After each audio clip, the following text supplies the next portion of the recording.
and we're on. Yes. Hello. Hello, everyone. Um, Welcome to our Wednesday live stream that we is now episode 10. Cracky, we've done 10 of these. We've done actually 10. Wow, that's great. Anyhow, as ever, welcome Delboy. Hello. Hello, Brilliant. everyone. Hello, world. And and as we normally do, I'll let you get started. You say Yeah, bloody hell. and Why is everything. that always the case? No, that's all right. I'll start off with, look, I'm most people that know this stream now and have subscribed to me, though, that I've not been in the best of health. I had a pretty rough day Monday. I went in for, what do they call it? Bloody hell. A coronary angiogram. It involves sticking a wire in you and coloring your blood dye, and then depending on what they find with that blood dye, they do some other work, right? And it can involve just a balloon being inserted and expanded, or it can also include a stent, or they stop and then they talk to you about what the next procedure is. So you can imagine, I don't know if that goes up on the camera. I had what they call a hematoma, which is a pool of blood that developed afterwards. That's bloody sore. And I had to have that looked at by the hospital yesterday. Everything's fine, don't get me wrong. The hematoma, you see, you have to massage out. If you can imagine, if you've got a pool of blood that looks like a lump, that would develop under a cat skin, you think, oh god, they got a tumor or something, right? It was like a hard pus. It was actually just a pool of blood, and they have to massage that out of the same hole that the wire went up, which is minute, so of course all that massaging caused that bruising, so it bloody hurt. But the stent was not going to happen. And that's because they found out where the problem was, which is actually in the bottom part of my heart. I've forgotten what they call it now. I've got a big book on it that they gave me, and I'm in for another procedure in up to 2.5 months' time. So it could be in 6 weeks' time, it could be in 8 weeks' time, it could be in 12 weeks' time. The reason for that is the procedure that we did on Monday, they do 10 or 11 or 12 of them in a day. The procedure that they now need to do is done once every day. It's a more complex procedure, but as equally as common as the other one. You see what I mean? So they have to go in another direction, I think. He didn't explain, but I think they have to go through the groin to get to the bottom of your heart rather than through your arm and around through the top. Because if you think about it, if you go through the top of your heart, you got to go around the arteries to get to the bit that's the problem. It's much easier if you went underneath, isn't it? And got to and got to it that way. Mm-hmm. It's clotted blood. It's totally closed. From the way he sounded, it sounds like it's been like that for about a year or more. I said, well, I only started getting the chest pains though, January, and he said, doesn't matter. It's the point where it closed. So it could be that it was January that it fully closed, but it was closing all the way up to that point. You see what I mean? So, and he recognized that as being around about a date for it by the color of the blood. When blood pools, it goes dark red, because it's no longer flowing. You know what I mean? So he said it's a little bit like doing pipe cleaning blind. So I don't want you have to understand that where the other one you come in from the top and you can basically poke and it will free itself up. When you're going underneath, you have to suck. So you have to suck the clot out. Otherwise, the clot will go around the rest of your body and it will shoot like a bullet through your head or through your heart, because there'll be clodules of blood that will be thick that will just shoot through. So it's got to be done with a syringe. So the good news is I know what to expect. The other good news is it's not open heart surgery. Even at the worst case scenario where they can't do it through a wire, all they do is they open your chest slightly, put a syringe needle in, and suck it out. You see what I mean? Because it's the outside of the heart. It's just the bottom end. So it's a matter of microing to that point and then pulling a syringe out and getting rid of the blood. They opened up the arteries at the top and they stayed open. So they didn't need a stent, which is why I was going, oh, right, okay. So I haven't noticed any changes. But that's about all I want to sort of say about it, really, because, well, I do a blog anyway, and it's just that I don't really know too much more. There's a few little bits extra, but I'll either think about it and explain it or not say anything about it, because it's quite delicate, really, to talk about your own health. You know what I mean? If other people in the future that I go for a job listen to what I've just said, they might consider, no, we ain't having him. You know what I mean? So I have to sort of be careful with what I'm saying.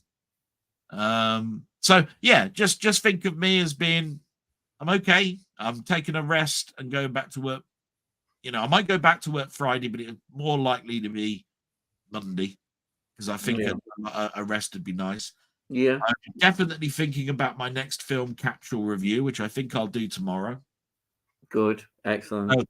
Because I want to stay. The other thing about this is that I want normality.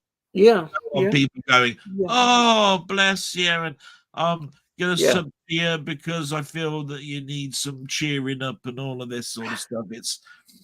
It's all very nice, and I've had the nicest of comments made to me. I haven't been able to make too many comments because, to be quite honest, I went in there at 6:30 in the morning Monday and came out at 6:30 in the evening Monday evening. By the time I explained it to my mother, I was virtually falling asleep. And then Tuesday I had to go to the hospital. So trying to get comments to the closest of friends was difficult. But I managed to get a few comments out and just say, look, nothing for you to worry about. I'm back home. That's all I could say. But you try explaining all of that in a text. Yeah, exactly. Coma, massaging holes, blah, blah, blah, blah, blah. I'd be writing an A4 sheet of paper, copy and paste, and sending it to about 15 people. It'd be a bit tricky. So what have I been watching? Oh God, let me think. I'm turning around. I watched The Italian Job. Okay, watched The Italian Job. That was the 55th anniversary, and the picture quality, to be quite honest, it could have been better. Oh, but really? But it's good. Well, it's just they did a 50th anniversary set, which I missed out on. And this is the 55th anniversary, and there's more goodies in the 50th anniversary than there are in the 55th anniversary, but costs more. I think that's a bit greed. Glory arrived on Monday. Remember we talked about Glory? Well, the steelbook finally came out. Right. And that's come. I'm going to watch that this week. Fantastic. I haven't watched that yet, but I'm going to watch that.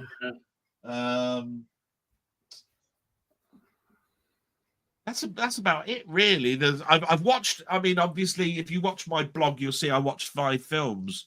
I'd already told last week that I'd watched El Cid and all of that sort of stuff. I did watch Coma Monday. Yeah, I've got that. It was mentioned in my blog about Coma. Richard Widmark. That's where I got inspired. Yeah, that's right. You actually asked the question, and I thought, I knew that. I talked about Coma. I'm sure in my blog saying, you know what? That's one of those films that nobody talks about, and yet it's a great film. It's the same. It's the same writer, isn't it? Who did Looker and those other films and Jurassic Park, isn't it? Yeah, it's the same bloke.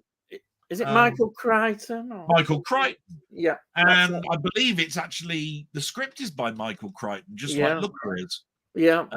But it's a Michael Douglas type film, and it's an intriguing film because it starts off like a mystery going on in the hospital. Why are all these people going into coma? And turns into a bit more science fiction-y towards the end. There's this big well, I'm not going to ruin it for everybody. There's a bloody big room, and you go, shit in hell. Right? But I'm not going to say any more than that. And of course, I didn't need to watch Roller Coaster again. That was just instantly came to mind because I've told Nigel about that one, and I actually bought it for him. We both had a commonality that our dads introduced us to that film. So yeah, I'm probably going to think of some more films, but those are the ones that come to mind. Yeah. That are, you know, I mean, other than happy 40th anniversary to the Star Trek universe for the search for Spock. Yeah. That brought back some very happy memories because I remember going, you know, the very first girl I ever wanted to go out with, we never did go out, but I always had a crush on her. We used to have a computer club, and I used to go every Wednesday to her house. I was only going for her, but really, she thought I was going round to computer with her brother. But she'd always invite me into her room and say, "Oh, I've just bought this." And I remember the gatefold album to Star Trek, The Search for Spock's album. It was a gatefold album, but it was only one record. So it's quite weird. You normally get gatefolds with one record. You know what I mean? They're just singular.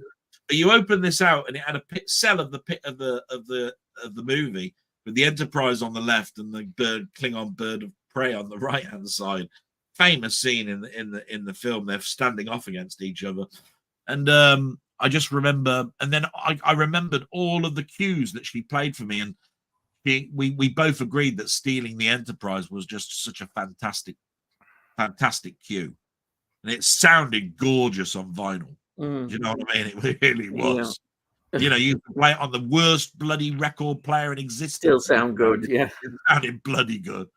So I remember then going out to Woolworths like she'd done and buying that. And I've still got it. Fantastic. So, you know, that's a nice little story to end on my little bit. What about you, Ian? What have you? Right. So, now you kindly sent me a birthday film because it was my birthday, called How the West Was Won. Now, I've done a good review that I really well, I hope it's good, but I enjoyed doing the review, and I could have gone on for hours talking, but I did manage to restrain myself to under 20 minutes. But that comes out, I think, on Saturday. That'll come I saw the premiere. It says to be premiered, and I thought, so I won't go on too much. Suddenly, I thought he's doing a premiere, which means I've got to go for another screen without knowing what he bloody well thinks about it. That's 2 streams in a row, 3 streams in a row where I'm not going to bloody know what's going on. All I will say about it is it's criminal that there's no 4K of it. That's the first thing. But there's a lot to talk about. The second one is it's really weird to get used to the 3 cameras stitched together because it does look very panoramic. I remember these bulls going through this village, right? They show the bulls going from left to right, and it's like a fishbowl. It's hard to explain, but it doesn't distract. It still looks sharp and still looks wonderful. It's just it's like a really weird effect. It's like, there is, I'd say, on there as well, an excellent documentary that explains the whole development of it. And that's really good. But I say I won't go into too much more. And what else? I got another couple of films sent to me. I got Dune 2 and Count Dracula.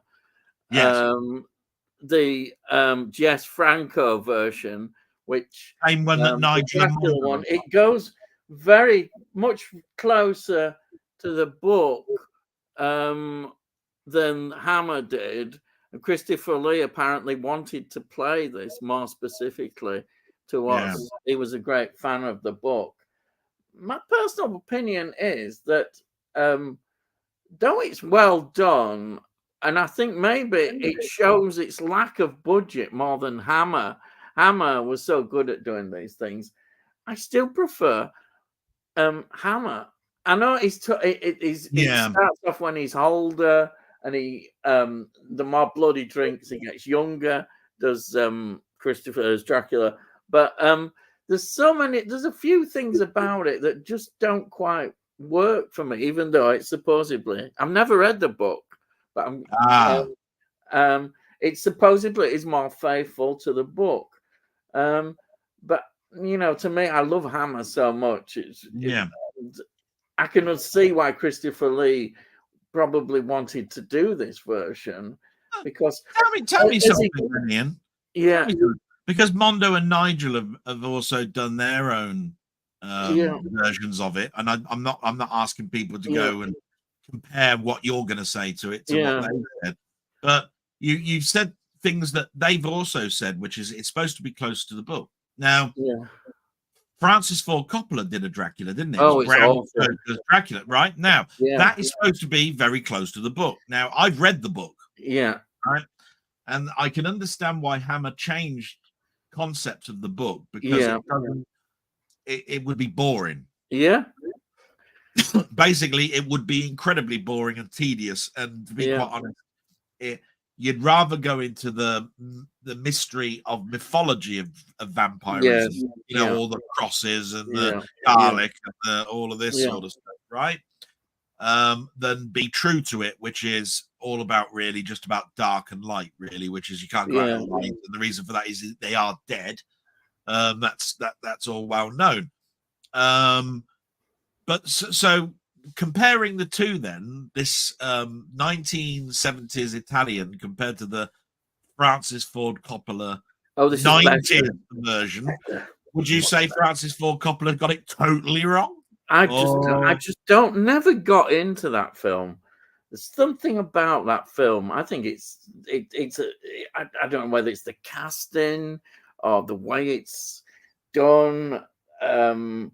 He takes all the heart out that Hammer put into the film. Yeah. And even if he is supposedly more closer to the book, it really is. I don't like it. I know a lot of people, Gary Oldman, they go on and say it, but I've never liked it. In fact, I had a 4K copy of it.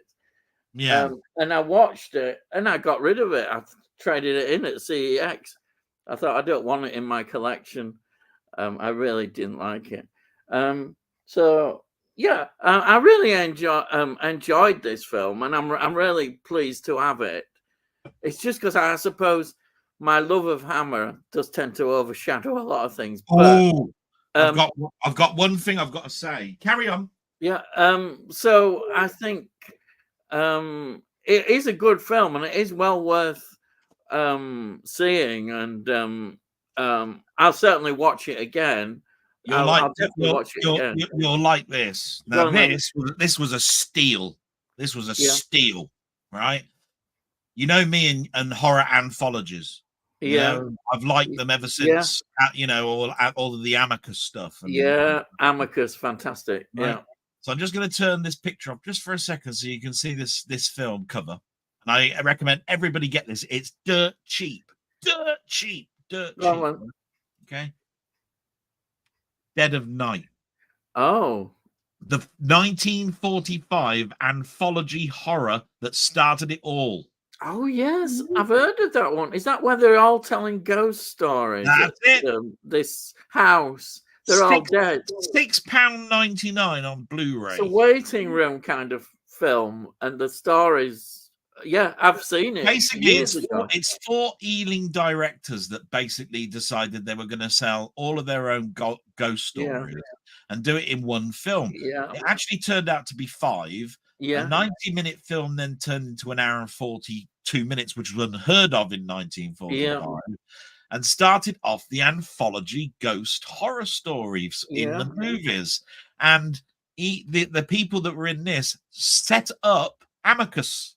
Yeah. And I thought, well, I've got to mention that because you'd be interested in that. For 1945, that is a fantastic film. Absolutely.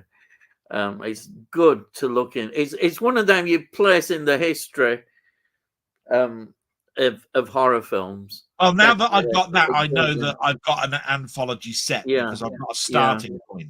Now, yeah. the I probably definitely is put it there. somebody's going to prove me wrong and say, "Oh no, there was one before that." But what I'm trying to say is, this is where Ealing started to do horror. Yeah, This yeah, is 1945, so you got to remember that really horror they consider for the modern age is Dracula and yeah, Frankenstein, the universal 30s. So unless if somebody's going to prove me wrong, they've got to basically go yeah. between 30 and 1945. I may be wrong, but I can't think of any American um, anthology films at 1930s. I can. Yeah, I may well be wrong. I possibly are, but nothing springs to mind at all. And if you'd have talked about anthologies, that's the film that I immediately yeah. think of. I don't. We could be wrong. We could be wrong because you know uh, German influence might have got into America. There's a lot of German Yeah, influence. that's what I mean. I don't know enough about foreign Yeah, cinema, you see. Fritz Oh, Lang and the and all story of the that. background, the story of the background picture, right? I mean, I can't read any comments at the moment. Yeah. Is that I upset my mate Steve about all of my heart problems and everything today. So I thought, do you know what? We both like Space 1999. If he Oh, does yeah. come on this evening, Yeah. I've put that Space 1999 Eagle that's behind me on specifically for him, to be quite honest. So That's good. I Yeah. hope that Yeah. clears up that I'm sorry I told you about all of the horrible things that are happening to me, even though I thought he wanted to know. So, go. So I haven't reviewed Dracula yet. I've got to No. do that one. But I have reviewed Dune 2, and I like Dune 2 better than the first Dune. I think That's it's a the much better consensus, isn't film. it? I've got June 2. I haven't. I saw it Yeah. in the pictures. I saw it in the pictures and liked it. You know. To me, the story moves on better in part 2. Yeah. Sorry, you know what that duck at That's the that door bloody is? It's takeaway on again, there. isn't it? It's a blooming takeaway. Sorry, Right. yeah. You just keep going about doing It's it. all right. I don't know what he wants me to talk about because I've got nothing. I've got no takeaway coming up for me. All I can say is that I'm so glad that you guys like TV and film. And by the way, both Ian and I have always said this is not all about cinema. If you've got TV stuff you want to talk about, bring it all on. I've got a topic for you, which I've already explained to Ian. So I'm going to, Ian, I'm just going to explain that topic quickly. Okay. Earlier. So we all have friends that we watch, you know, like I've already mentioned about my friend Steve and all of that. They all got their own channels. Sammy G is a wonderful friend of all of us, right? He's got his own channel, etc., etc. He came out with an interesting statement tonight where he said that he was showing off his Blu-ray collection, and he got to the John Wick collection, and he said that John Wick, as much as he loves them all, the order that he thinks they are best are John Wick 4, then 3, then 2, and 1, which bodes the statement of saying they only got better. So where 1 is the worst and 4 is the best, they've only gotten better since the first one. Now, I don't know of a film series in history where you can bode and say the film's only got better and continue to get better. And I said this to Ian. I said, can you name any films, Ian, where you saw the first one, then you saw the second one, then you saw the third one, then you saw the fourth one, and you thought that they were only getting better? They usually plateau or you know, they become samey or drop off. So I'm putting the question out to everybody out there, if you're watching, can you name a series? Because this is not against Sammy. I mean, Sammy obviously thinks that that's true. And to be quite honest, I would say the fourth one was weaker than the third one, so I would have disagreed with him. Can you name a series where they only got better? And you have to remember, you've got to take the series as a whole. So you can't say Star Wars when there are prequels and there are an extra 3 films tagged on the end. You've got to look at them all, right? And then go, Did they get better from the first one all the way through? No, they didn't. So I'm pretty sure nobody's going to turn around and say Star Wars is a perfect example. So, obviously I will take Batman as being one, because that's you've got the Christopher Nolan trilogy, and none of the other Batmans fit in with each other. So I would probably say you don't need to mention, there's a free film there. Would you say that was one? I'm going to go with that question as a people that can discuss all the way through tonight. We'll see what happens later. If you can think of another series. Yeah. By the way, Sam, go and watch Sammy's channel. It's a brilliant thing, and you want to see his collection. It's incredible. It's just, I think it's a bold statement to make when you say that there is a series of films out there where they only got better. So the first one was great, and they got better and better and better, and they're still getting better and better and better. Do you see what I mean? I can't think of a series where that's happened. And I'm saying to you, Sammy, absolutely brilliant. I love your channel. If you're watching this, to be quite honest, I would say that, from my point of view, the fourth one is not the top version of that series. Is not the top series, in my opinion. That's all I'm saying about that. Good series, but I would certainly say even the first film, which introduces the character of John Wick, possibly is the pedigree of that series, but other people might have a different opinion. So that was just out there, Ian. Carry on now. It's your channel. I won't go on too long about an octave because the comments are building up. But let's see, Dune. Oh yeah, I just mentioned what I said about Dune too. For me, always, as you know, probably the Lynch version, 1984, is special, and I absolutely adore it. So it's always going to struggle, but I highly recommend Dune 2. Yeah, well, think about that. Highly recommended. June 1, the remake came out, and June 2 is better than the first one. It's a good start. Now, if there is a June 3, and I think there is, we will have that discussion again and say, is that better than the second one? Yeah, interesting. Let's see, what else? Yeah. Oh, yeah, a film that I did watch, I downloaded and have watched it, is The First Omen. We discussed a bit last week about it. Excellent. I really think they've done a great job. Highly recommended. I liked it because it captured that period very well, and it ended where the original Omen begins. I thought that was absolutely wonderful the way they'd done that. They'd incorporated the story. I think I really thought it was well acted, well put together. The story worked for me. I really loved it. I won't go into any more detail because I think I don't want to spoil it for anybody. Because I highly recommend it. And hopefully, maybe when more people have seen it, then we can talk a bit more maybe about it. But yeah. And let's see. Oh, yeah, I always get a music one in. So now, Delboy, don't worry about the cover this week again. This comes out on Friday. I think my review of this is Van Morrison's third solo album from 1970. What a joy this album is. After Astral Weeks, which was his second highly acclaimed album, he brings this out, and this is a joy. The whole album, the whole atmosphere just feels so much better. I've played it this week. What a band as well he had with him. They were so brilliant. His writing is just great. This is a real, it's hard for because everybody seems to he's a bit of a miserable sod nowadays, grumpy and or what have you. But what a joy this album is. Highly recommended. And I think that's it. That's my right. Before you get to the comments, before you get to the comments, this is just a thank you to you, actually.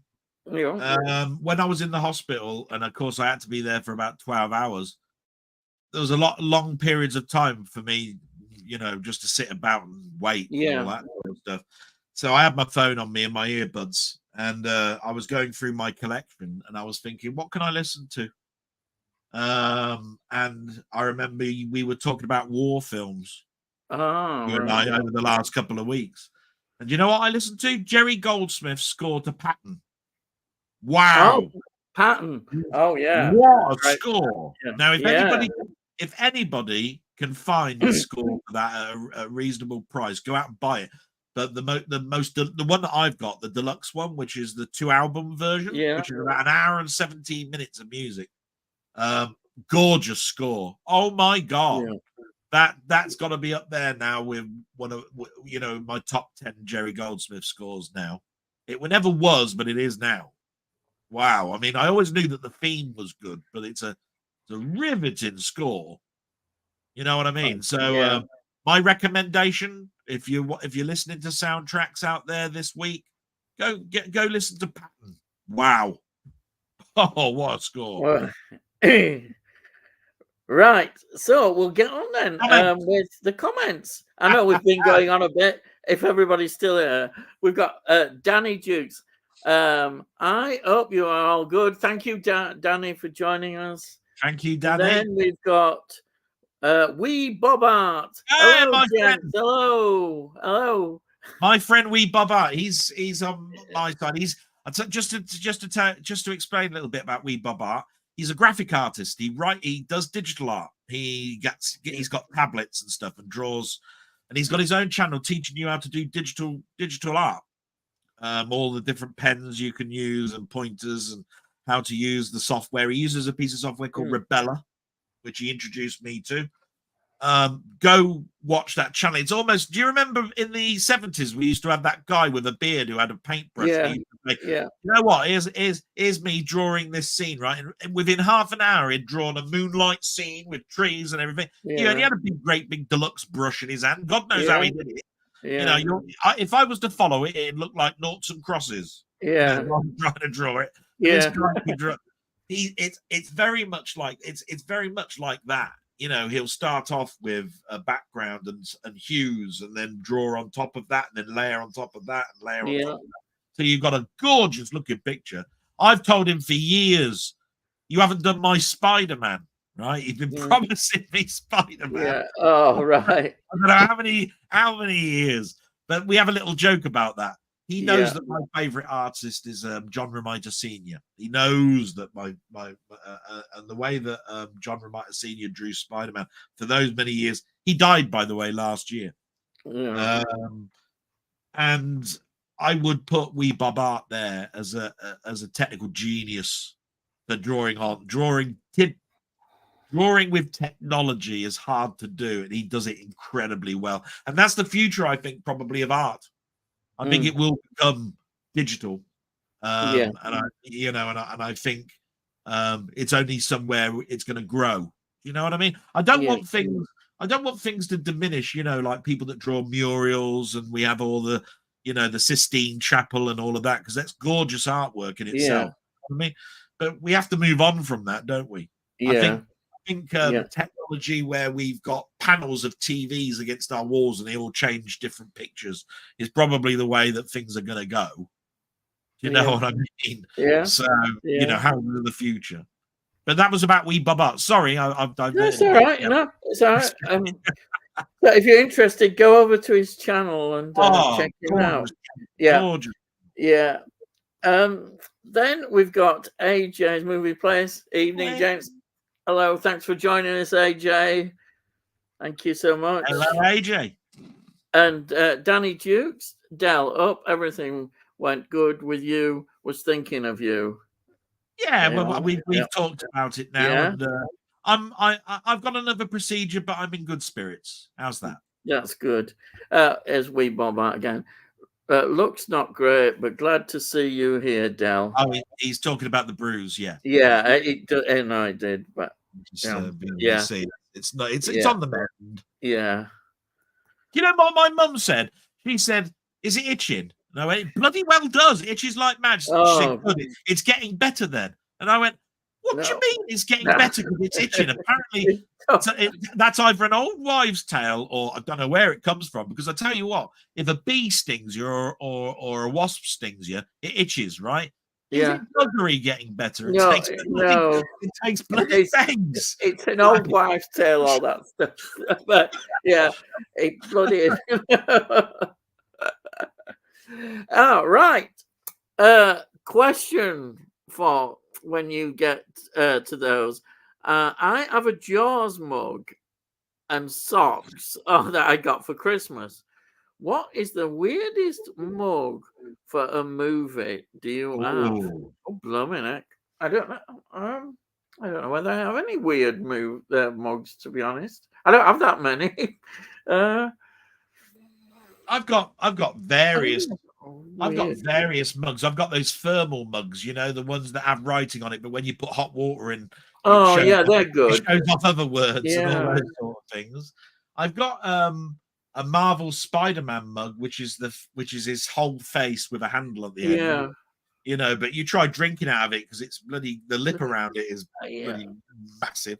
I mean, most of these sort of mugs, as I remember, I've got some. They're not really ones that you use for drinking. They're just almost like ornaments, aren't Oh, they? I have got a mug that's like a mechanical part, but that's not a Oh, movie thing. It's like it's like like the base of a sump plug or something on a car yeah, engine. So you can see all the intricate design going around it. And when you get up to the top, that's where you hold the handle. It's yeah. supposed to be like a mechanical mug or something. You know what I mean? I've got Oh, one of sounds those. interesting. Um, A movie one, no. yeah. I'd love a prop from Space 1999 that they used to have their mugs from. I think I've got the Eighth Doctor's head as a mug that somebody sent me as a Christmas present. Yeah, have you noticed it? With Eighth Doctor, it probably. I don't want to say bad things about this, but it was probably one left over in stock because all the best ones that So this is people were McGowan, yeah. popular. This is Not mind you, I McGowan, yeah. like the Eighth Doctor, so it wasn't a bad choice for me. But you can Yeah, so imagine. this is the movie Doctor, yeah. Yeah, McGowan. yeah. I like the Eighth Doctor, so I McGowan, wasn't yeah. too a fan. But I think that was a mug. I think, yeah, I think that's the one, yeah, for me. So it's not a movie, but it's the Doctor. I tell you what, that's a really good question. I wish I had a more entertaining answer. And I tell you what, I'd Yeah, love to see a picture of that Jaws mug. I take it yeah, it's Jaws. It must be Jaws with his teeth going up. yeah, The one that's attacking the swimmer at the top of that famous yeah. poster. I I think bet we you. know somebody who'd like that, don't we? Oh yeah, Nigel. Right. Good to hear, Del, that you have future plans to sort the issues. Yeah. Yeah, Yeah. give it That's 6 to 12 weeks is what yeah. I've been told. So. Yeah. Steve's Gaming. Hi Yes! guys. Hello. Hello, welcome. If you're And still here by now, he creeps in. He creeps in after I've just said all that. Right. And then we Bob Art, I Steve, and Steve's Gaming is hi. So just to let everybody know as well, Steve's another one that's got his own channel. He does this fantastic channel where he tries to play games, but he dies a lot. So if you'd like to chuckle and see somebody get totally frustrated in a game, tune in to Steve's Gaming. Okay. I'll piss him off. It's a good plug. That's a good plug. I like that. Steve's Gaming question. The wife has just ordered the complete 8-disc set of Man in a Suitcase. Wow. I've never seen it. Have you? Is it any good? I'll let you go first, Delboy, and then I. Man in a Suitcase. Yeah, I love Man in a Suitcase. I think the problem with Man in a Suitcase was it came out at a time where there was a glut of these types of shows like Danger Man. Yeah. So it had to be something totally sort of like different. The score I remember the theme tune more than anything. Ding ding ding ding ding ding ding da, da, da. And I think Chris Evans used to do his toothbrush show or whatever it was, and it used to introduce, or it was his TFI Friday had the theme tune to Man in a Suitcase. But as an espionage spy thing, it was good. I liked it. I've got it. I think it was a network release. Yeah, I bought it. Yeah, I bought it. But I think it's I difficult bought it to years get ago. hold of. I bought it years ago, though. You see, I haven't watched it in a long time. But I like Danger Man better than Man in a Suitcase. But that's just a preference. Did that come before Danger Man? I was going to say Danger Man ending with the prisoner is just the perfect sort of like. Oh yeah. Did this one become before Danger Man or at the same time? I think it was slightly after. You see, I think Danger Man was going for a year, right. and then Man in a Suitcase. To me, when you say that, I immediately, like you said, I remember watching it in the 60s as a family again. We would have watched Danger Man, we would have watched Man in a Suitcase, and The Saint. They're the sort of my memories of that period. The black and white Saint episodes we would have been watching. The Avengers. And of course, the Avengers. Always love the Avengers. And the other one, Jason King, wasn't it? Jason King. S, a bit later, we watched that, and then Jason King. They all sort of followed on, didn't they? Jason King though looked like a pimp because he was always he had all these weird clothes that he'd wear. Very funny. What can you say about it? Really, he was like a dandy figure, wasn't he? Just absolute. I think himself. I think we can actually all turn around and say though that for that era, I mean, we must be thankful, or you've got a finger to point out and say, "You bastard," that Lou Grade was behind just about all of that. Lou Grade. What a powerhouse of a man Lou Grade was. All he ever thought about was, I want to do the best, but I also want to market this for the world. I want America to have this, right? Yeah. And everything he did was aimed at, can I sell this abroad? You know, he even tried to do that with Jerry Anderson and his puppetry stuff. Yeah. And to a greater and lesser extent, he succeeded. I think his biggest success, but also his biggest failure, is the Tony Curtis and Roger Moore. Which is so good. That's because it cost like $1 million an episode. Yeah. You know, you were never going to be able to keep that up. Yeah. You know what I mean? It was very popular, I remember. Well, in this country, Persuaders was just fantastic. The one thing I will say about it is that it's an era of time that I don't think continues into the 80s. And what I mean by that is the music was much a part as the visuals, the actors, and the story in it, right? I remember every theme tune. I remember the scores that were going in it. Randall and Hopkirk, all of that. I can remember all of the music and the visuals and everything in it. And it all suited. And so I think if you look at something that was done in the 90s, the music takes a back burner. It's like they did the theme tune, and now it's just any old bastard that does the rest of the music in the show, right? It's why is that? You've got to hold a presence, and you need to have a theme that sort of like shows that this show has an unusual footprint. Do you see what I mean? Watch it. You see what I mean? Otherwise, it turns into it's just the same old, you know. Weird sound effects. I absolutely loved, and they only did one season of it, but they did quite a lot of episodes. It's The Champions. Absolutely love The Champions. What a great show they did putting that together. Fantastic. It's interesting, and I don't know whether this is an interesting that period in time in terms of entertainment in a family situation. Looking at it was. I think people wanted a lot more lighter entertainment. They didn't want grittiness, and anything that was a bit. That's why The Prisoner was interesting, because that went against some of those kind of things that were going on. That's why it was ahead of its time. But in an era, that is an interesting thing. Why when we get into the 70s, things start to change, I think, to say. Extent we get a more grittier look at things, you know, with Sweeney and what have you. Hard hitting. It's different, you know. The 60s are everything's just a bit more flamboyant in some ways and entertaining in that way. Not that being gritty isn't entertaining. That can just be as entertaining, but My It's just the way it was. my mum's favourite character is in the Champions, and that's Craig Sterling. Oh yeah, yeah. Was he Canadian or something? Wasn't he? Oh, I don't know. Now the William Gaunt, who played the other man. Hale, yeah. I know it. They always made a big thing of it. He was born in Pudsey, which Pudsey is next to Leeds. It's a part in. I only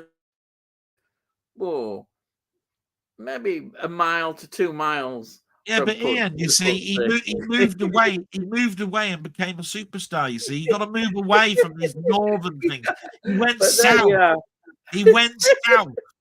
Right, that's the thing. Not this northern shit. What's this bloody? Every time we keep getting back to northern. Bloody hell! Mind you, he didn't go to Granada. That would have been even worse. Going to Lancashire, wouldn't it? Yeah, he didn't go to Granada. Right. Got some more comments. By the way, nice eagle down. That was for him. That was for him. That eagle. Steve's going, you didn't upset me, Del. I just creeped out by it because I have heart issues too. No problems, mate. That's okay. Yeah. Yeah, it's, you know it is. You're talking at one point, and then you go, look, I'm going to tell you everything that's going on. And the problem is that you don't know everything about the people that you're talking to. And the problem is that when you start talking about a procedure that he might have needed as well, and he said, no, I don't want to, then it's going to creep someone out.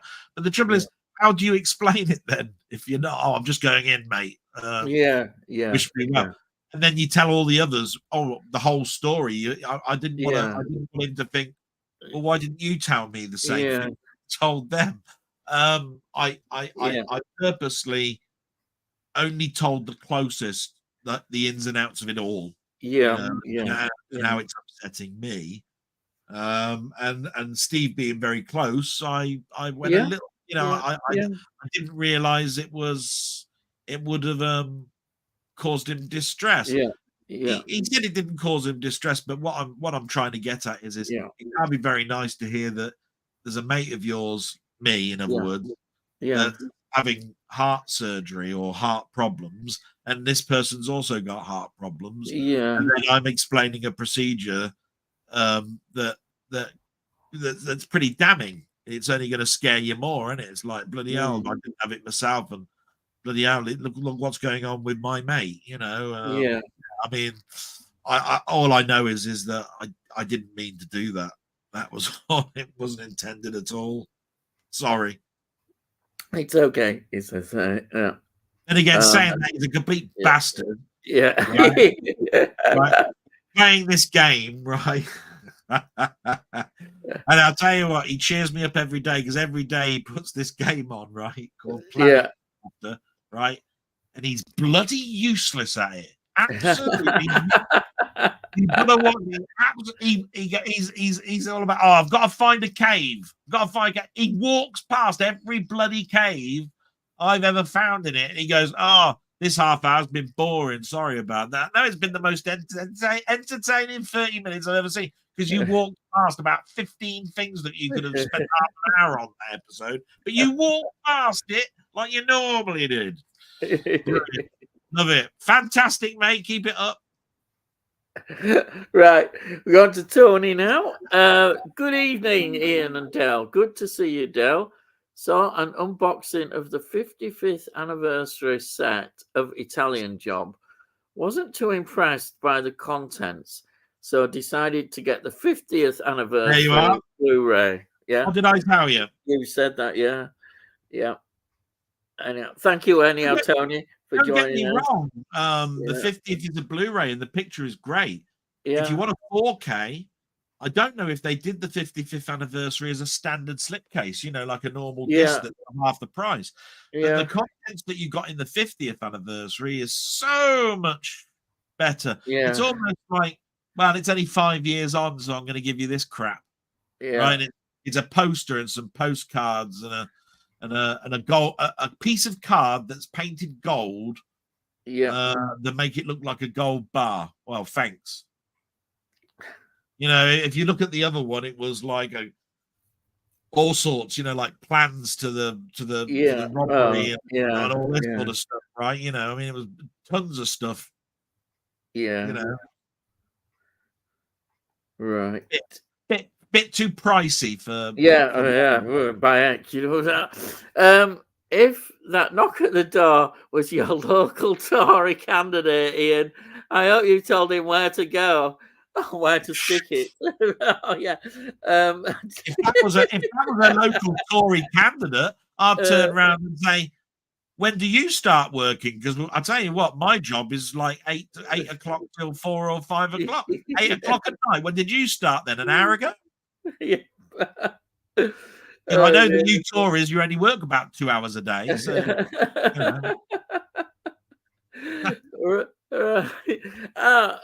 it's John Mondo Chelovek movies.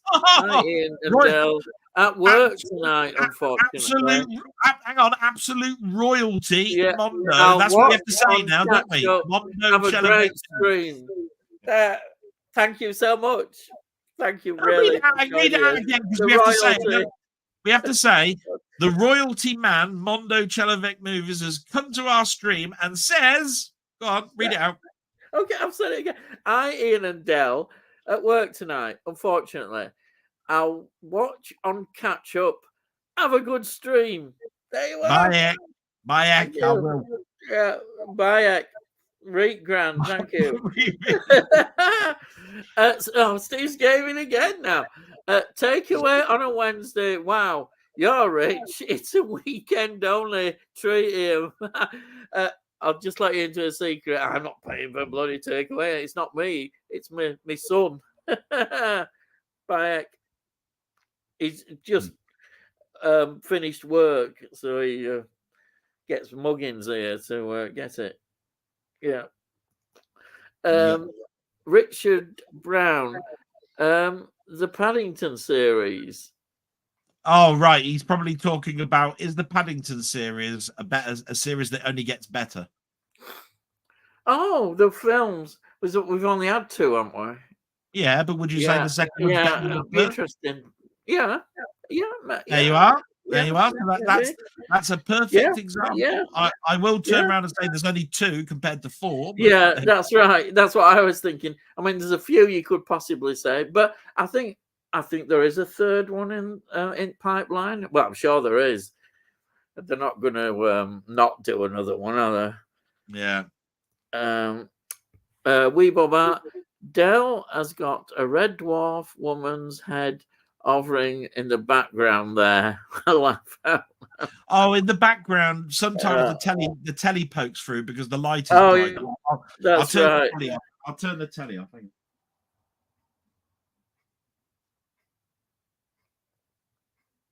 See, when the light is brighter, you always have Channel 5 on. If the light is bright, if the light is brighter than a pixel in the background, then it shines through. That's how it works. Great. Steve's Gaming. Yeah, Del has a bit of a fluff hidden there. No, that's the back end of the cushion of the chair. Hey.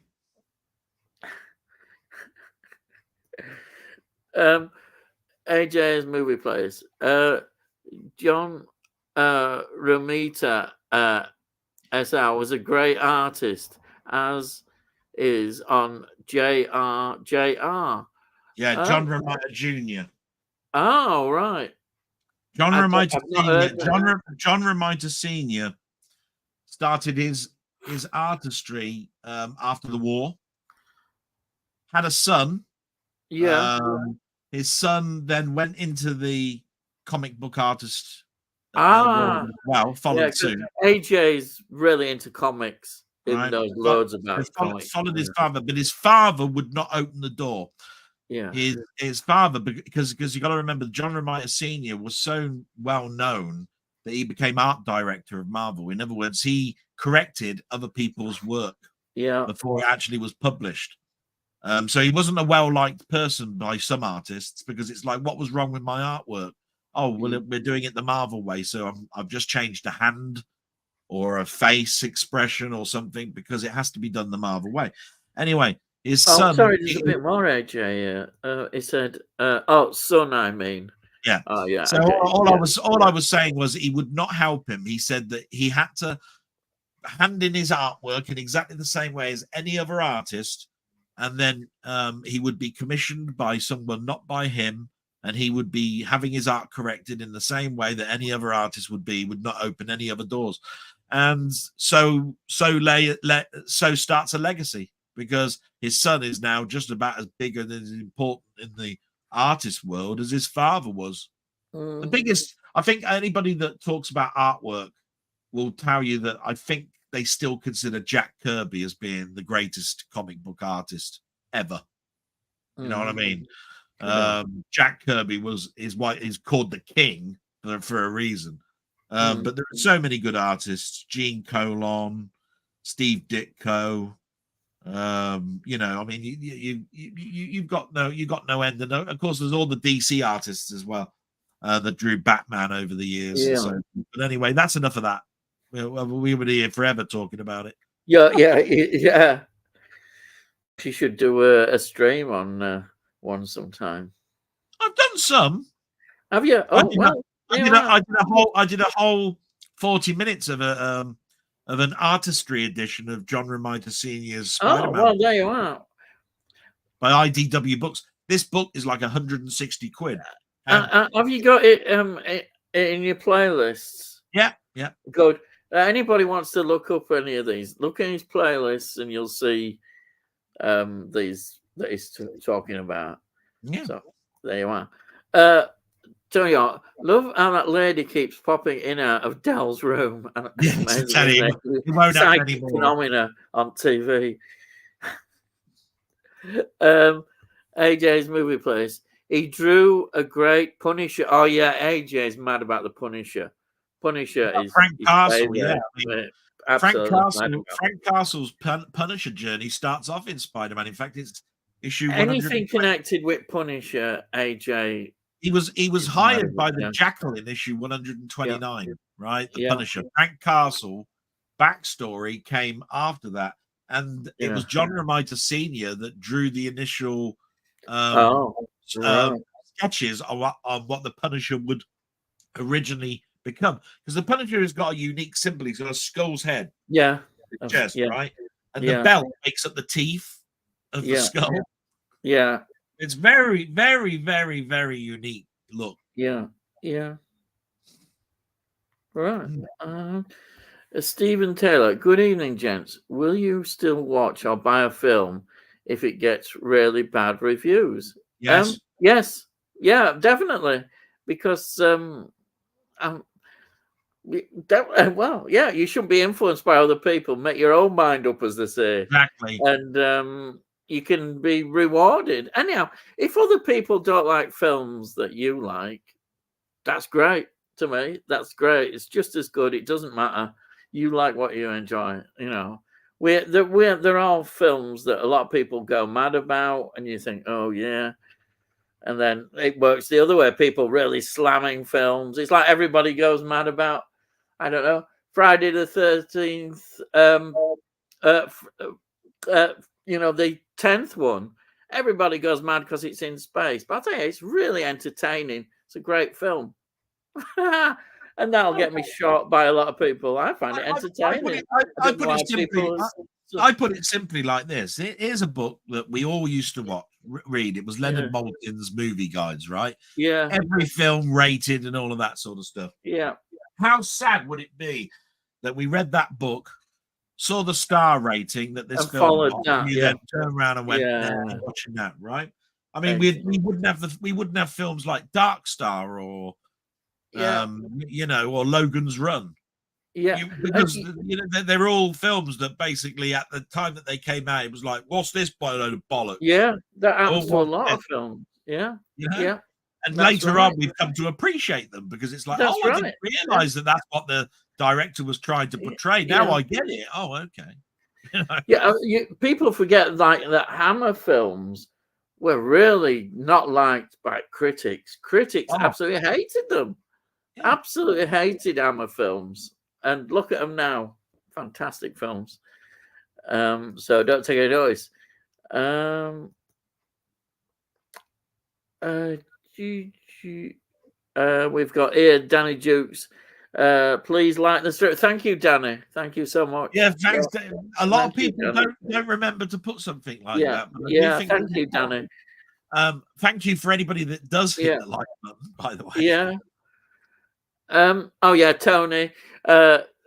Great series, Man in a Suitcase. Can't that get that TFI Friday tune out That's it. of Yeah. your head once heard? All those ITC series are great fun. Yeah, that's what I was saying. It is. It's about just so entertaining. I prefer Danger Man too. Favorite ITC show, Gideon's Way. Is that John Gregson? I think. Is that it? Oh, I might be right. I don't know. I vaguely remember it. It's one of those that I remember vaguely. Yeah. Yeah, that we would have watched. Because, as I said, they were just on ITV and we just watched them. There they were. Yeah. And then, Tony, good combination of fantasy and espionage crime in the Champions and all that. For me, Champions, it's just special. And of course, who didn't love Alexandra Bastido? Wow, what a woman! She was gorgeous, absolutely gorgeous. Yeah. Tony, our next door neighbour, neighbour from about 40 years ago, moved to Putsey, and yeah, Putsey. We always thought it was a bit posher, Putsey. But yeah, it's. I've got a lot of memories of Putsey, going to Putsey. Yeah. Physical media life. Ian and Del will catch up with your vlogs later. Del, hope you guys are okay. And Ian had a great birthday. Yeah, I had a great birthday. Thank you so much. And Tony, hi, Tammy. And Physical Media Life. Hey, Tony York. Stephen Taylor. Can you name the film you've watched more times than any other? For me, it was the original Star Wars. Okay, Delboy. Well, it's either going to be Star Trek: The Motion Picture or Blade Runner. One of the two. The amount of times I've seen Blade Runner, the amount of times I've seen Star Trek: The Motion Picture. The difficulty here is there have been the reason that I've watched them is A, because I enjoy them, but B, because there's another bloody cut that's just come out. So you have to go and watch it again. You know what I mean? I mean, there must be 4 versions now of Star Trek: The Motion Picture. There must be 4 to 5 cuts of Blade Runner. So of course, I never watch a film that I didn't like twice. Less than twice. So if there's 5 versions, you watched it twice. There's 10 times. You know what I mean? But it's I watched a lot of films multiple times for no reason whatsoever. I remember there was a glut of the film Waterworld being shown on TV on ITV Gold, right? It was on like 3 times in 1 week, and it was on for a month. Yeah. And every time I turned the bloody channel over, there was Waterworld on again, and I'm going, bloody hell! And for some unknown reason, because there was crap on the rest of the TV, wherever it was in the film, I'd sit and go, I'll watch the rest of it. I know what's coming up anyway. And that happens. So does that count as you watching the film again? Because if that's happened, I've done that a million times, with TV, switching channels over. But I would say those two, Star Trek: The Motion Picture and Blade Runner, closely followed by Once Upon a Time in the West. Mm-hmm. I've watched that loads of times. Oh, and Laurel and Hardy's Music Box. Mm-hmm. They are. I'm not going to name any more than those 4. I could have mentioned Blade Runner, but In truth, it's not. I'm afraid the two films. I'm terrible. Well, there's one just behind him, but the two I always mention them. I'm sure everybody knows them by now. Is Dune, 1984 version by Lynch, and the Dead Zone. The Dead Zone, Cronenberg film, and it is fantastic. I can't get enough of it. I just love it. I think it's a perfect and best Stephen King adaptation. Even, dare I say it, because I absolutely adore The Shining, the story and everything about the Dead Zone is just fantastic. And the other film that just goes below that, and I don't know why, I just watch it for comfort. It's the Final Destination one, but of course, if I get one, I have to end up watching two and then three. But I do watch them a lot. I don't know why. I just can't. I just love them. I don't know why. There's this thing. I'm not saying they're the best films. That's why, I accept Blade Runner is one of the greatest films ever made, and Alien. But still, I watch these more than them. Oh, and Star Trek, the motion picture, like you, I agree with. Yeah. Like I said, I've seen that one. But I always pick, though, if I was to pick just two films out, I would pick, which are there. I say, Dune 1984 and The Dead Zone. So that's my choice. And Sandy, otherwise, good day to you both. Question: was there a particular DVD box set or film that made you upgrade to 4K? No, not made me upgrade, but there's obviously the first film you ever buy on 4K because you've now got a 4K TV. But I upgraded to 4K because my telly needed to be quite honest. I don't think it was because this film's come out on 4K, so I'll buy the whole telly around it. Yeah, that hasn't happened. What I'll tell you, I'll just put a supplementary question in. So, what film did you knew it was coming out on 4K, and what film did you immediately say, I've got to have this, I've got to have this, I'm getting it? What film did that? No, it wasn't. Like I said, I got the 4K TV, I got the 4K player. Yeah. Then all of a sudden, it's the world is your oyster. What are you going to buy? Yeah. What was your first films then? Yeah, so I was just about to get to it. So then I looked on YouTube of quintessential must buys for 4K. Looked at the list, and I bought the film that you hate. 2001: Space Odyssey. I don't hate it. I just don't get on with it. So 2001 was officially my first 4K. Right. Yeah. Yes. That's it. Right.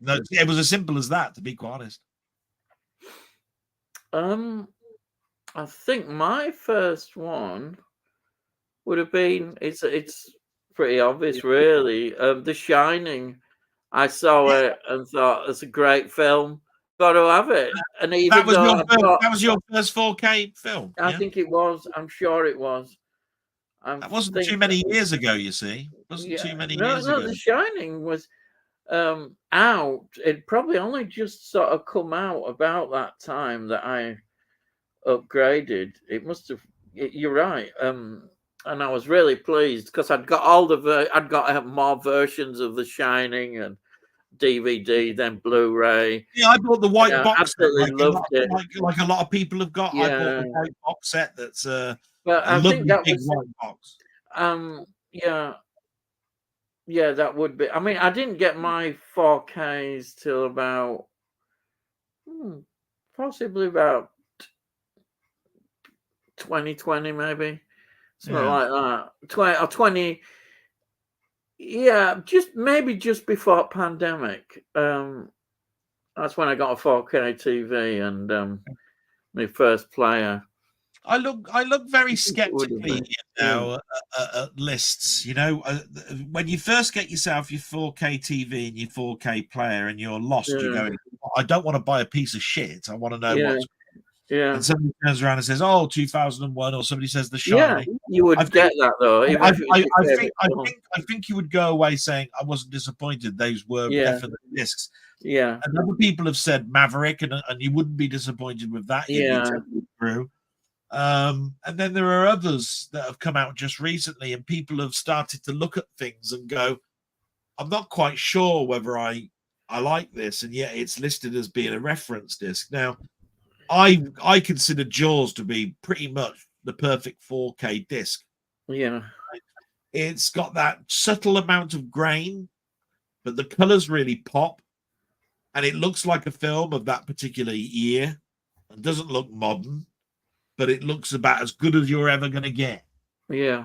And I think other editions like Get Carter stand out because Get Carter's quite a dark film. It's black, as it should be, being as it's up north. Hey, lad.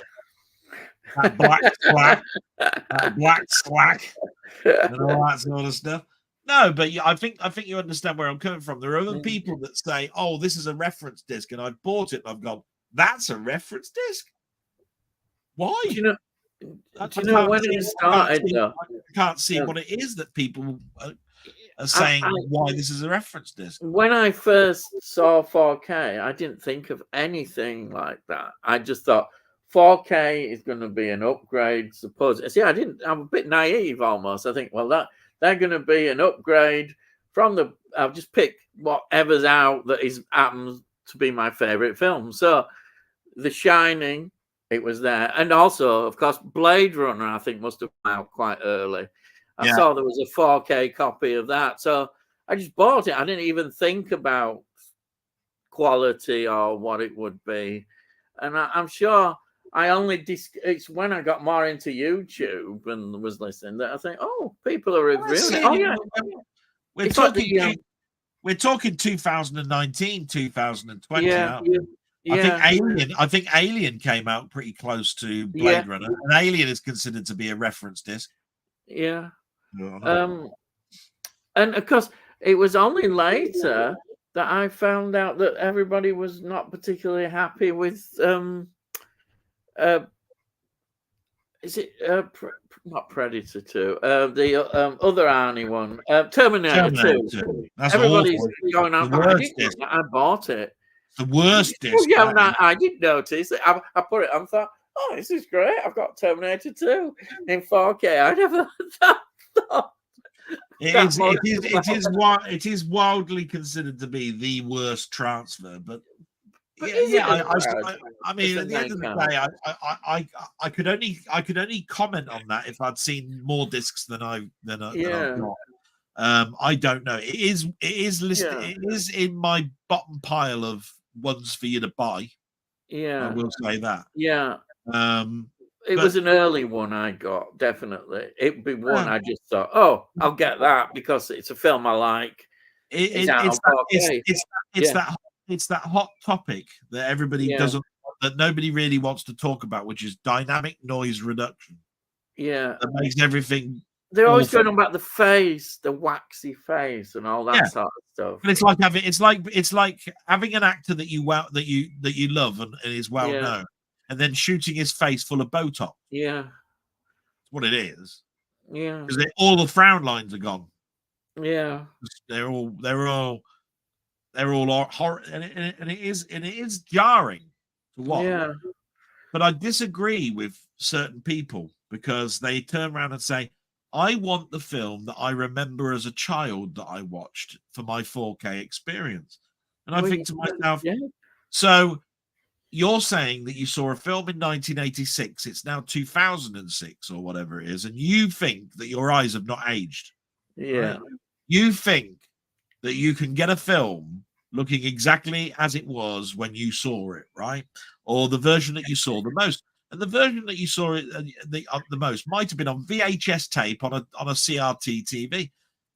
TVs don't build the picture up like a CRT screen does. Yeah. So colors that you think were blue were probably slightly green. And what's actually happening is you're seeing the definitive version. The color was supposed to be green, but you saw it slightly blue because your equipment was set up and greens were more blue on your hue of your TV set.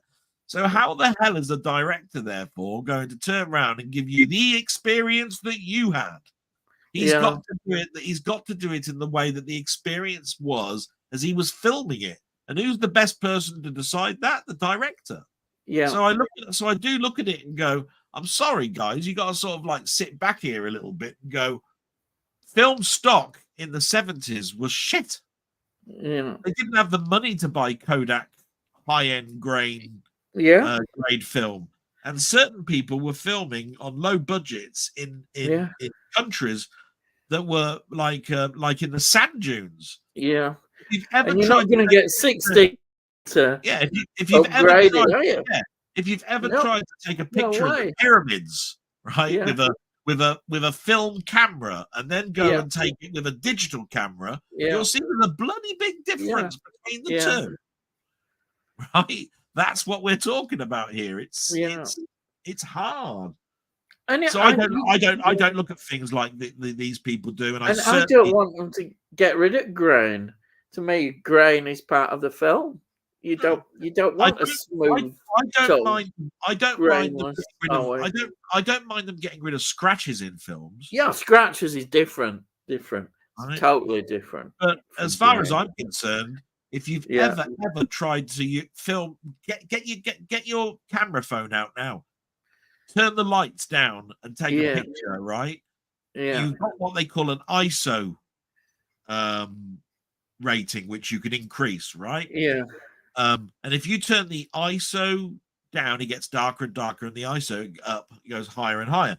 The higher it goes, the more grain you get. Yeah. Yeah. As simple as that. And that's because it's low light. Yeah. Yeah. So if you're filming in the dark at night, you then expect grain. Yeah. Like, what? Right. You're on Sandy's question for a bit. I hope we've answered your question about why we upgraded. I think for me it was just chance in a way. Yeah, chance. Just whatever's out. It wasn't really following anything. And then we've got Denny. Hello, Denny.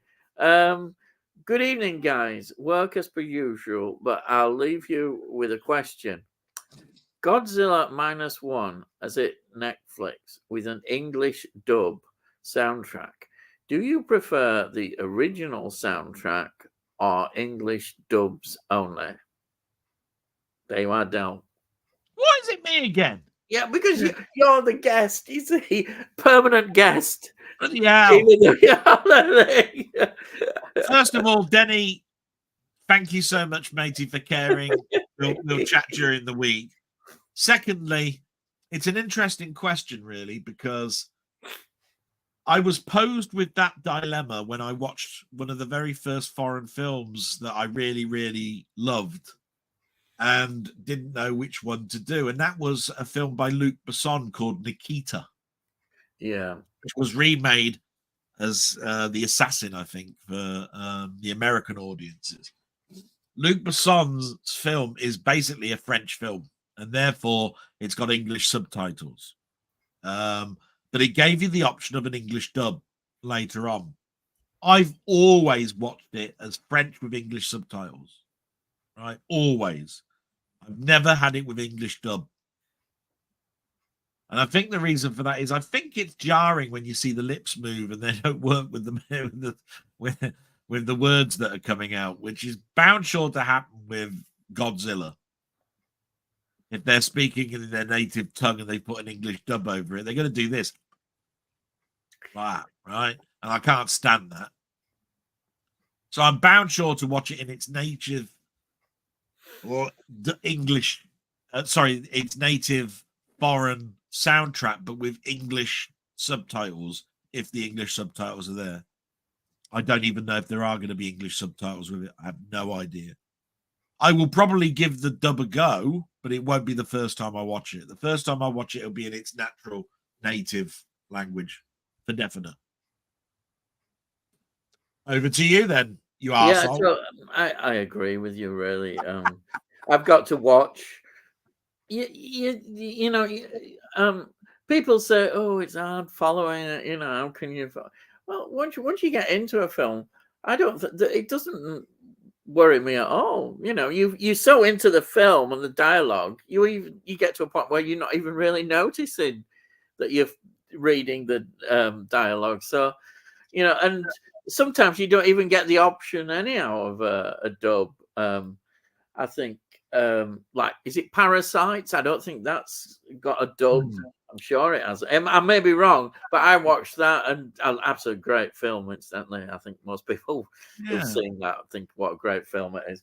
But you just watch it and you don't really notice. So always, I would prefer to watch the subtitles. Definitely, the dubs sometimes, as you say, just they look ridiculous, don't they? Yeah. You know, you just see these lips moving and doesn't work for me, but yeah, yeah. Well, I'm going to put it out there, guys. We've given our answer. What? It's an interesting question from Denny, and it's talking about world cinema here, and we don't talk about world cinema enough, I don't think. Yeah. Or even comment or talk about it too much.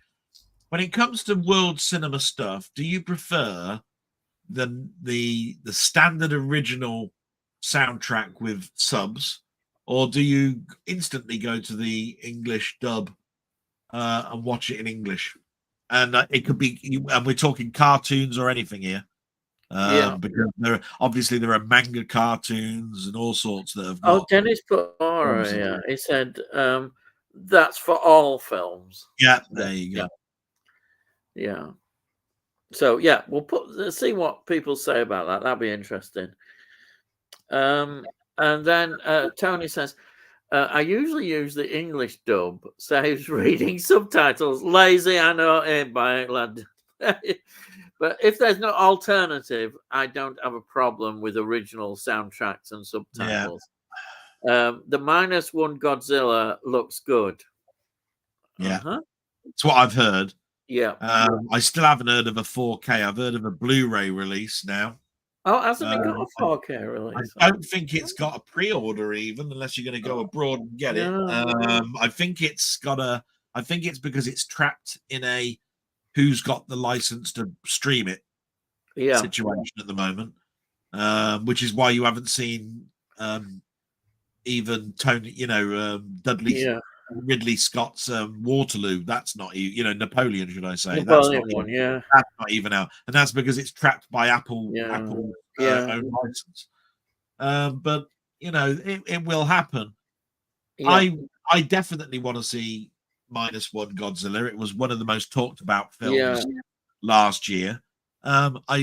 I do understand about subtitles. It'll be very tricky because sometimes the subtitles are inside the frame of the film and sometimes they're outside in the border.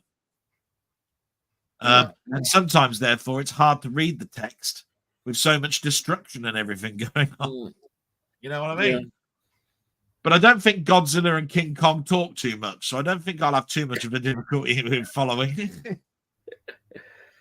Oh, it'd be very strange if Godzilla came out of the water and said, "By heck, that was cold." Yeah, it would, wouldn't it? That was great grand there. What's going on? Cold, that was. I'm glad I'm getting out of the sea. And then goes out in Tokyo. Yeah. I don't think that's going to happen. But no. Right. Let's see. Frank Alder says, "Hello. I'm an 80s film fan and just found this channel. I have a question. Get it right and I'll subscribe." Question is, no bloody hard. Is this, what 80s theme song was recorded in just 3 hours? No Google. Are we talking TV or movie? We see we got no way of knowing this. That's our Get Out clause. I don't know. Let me think. What 80s theme song? Is this? You're right. I mean,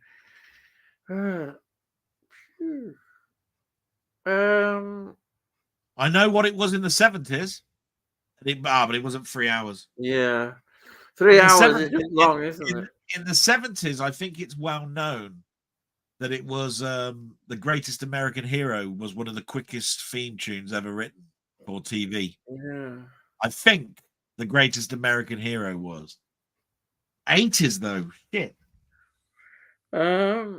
What's an icon? I know what. I don't know. I'm just trying to think really quickly. What if it was Halloween theme tune? Oh no, that's 70s. That's still 70s. That's isn't 70s. it? 70. Oh, I was trying to think John Carpenter could have banged one together really quickly.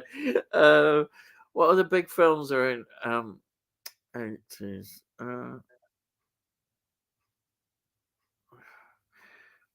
I don't know. I think he's caught me on this one. The closest one I've got was, I don't know, The Littlest Hobo. Something like that. And that really is a guess. That really is a guess because, and I'll tell you the reason I mentioned that one is because there was theme tunes like Welcome Back, Kotter that were done by session musicians.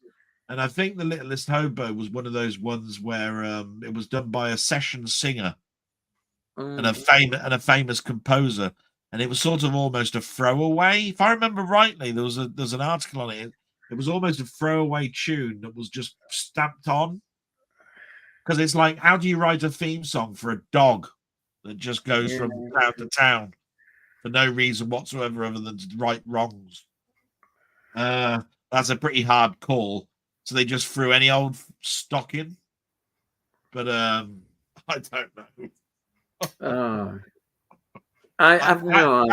That's got me. I'm sorry, Frank. I'd still love you to sub, but I'm afraid you've caught me because normally I'm good with soundtracks. Normally I'm very good on soundtracks. And I'm sure we'll find out soon. Hopefully, somebody will tell us. Yes, Ian. John Gregson. Oh yeah, as Commander Gideon. Some great 60s London scenes, all filmed on location. Yeah, I love seeing all these 60s locations. Yeah. John Gregson, yeah. Yeah. And this is the Dye Studio. Hello. Delboy, do you believe you ever meet up with Nigel? You are definitely his biggest fanboy with over 25 sub miles. It will be fun times if you actually met like he was with Andy and Mike. Thanks. So that's addressed to you, Delboy. I didn't know. I don't know what 25 sub-mails is. What does that mean? I think it means that you've sent him. He must have been counting how many things that you've sent to Nigel. I think that's what it means. Oh, I see. Gifts. We don't call them. Yes, yeah, you see, I don't. This is why I go. I don't call them subscription things. They're just gifts. He must have been counting how many you've sent.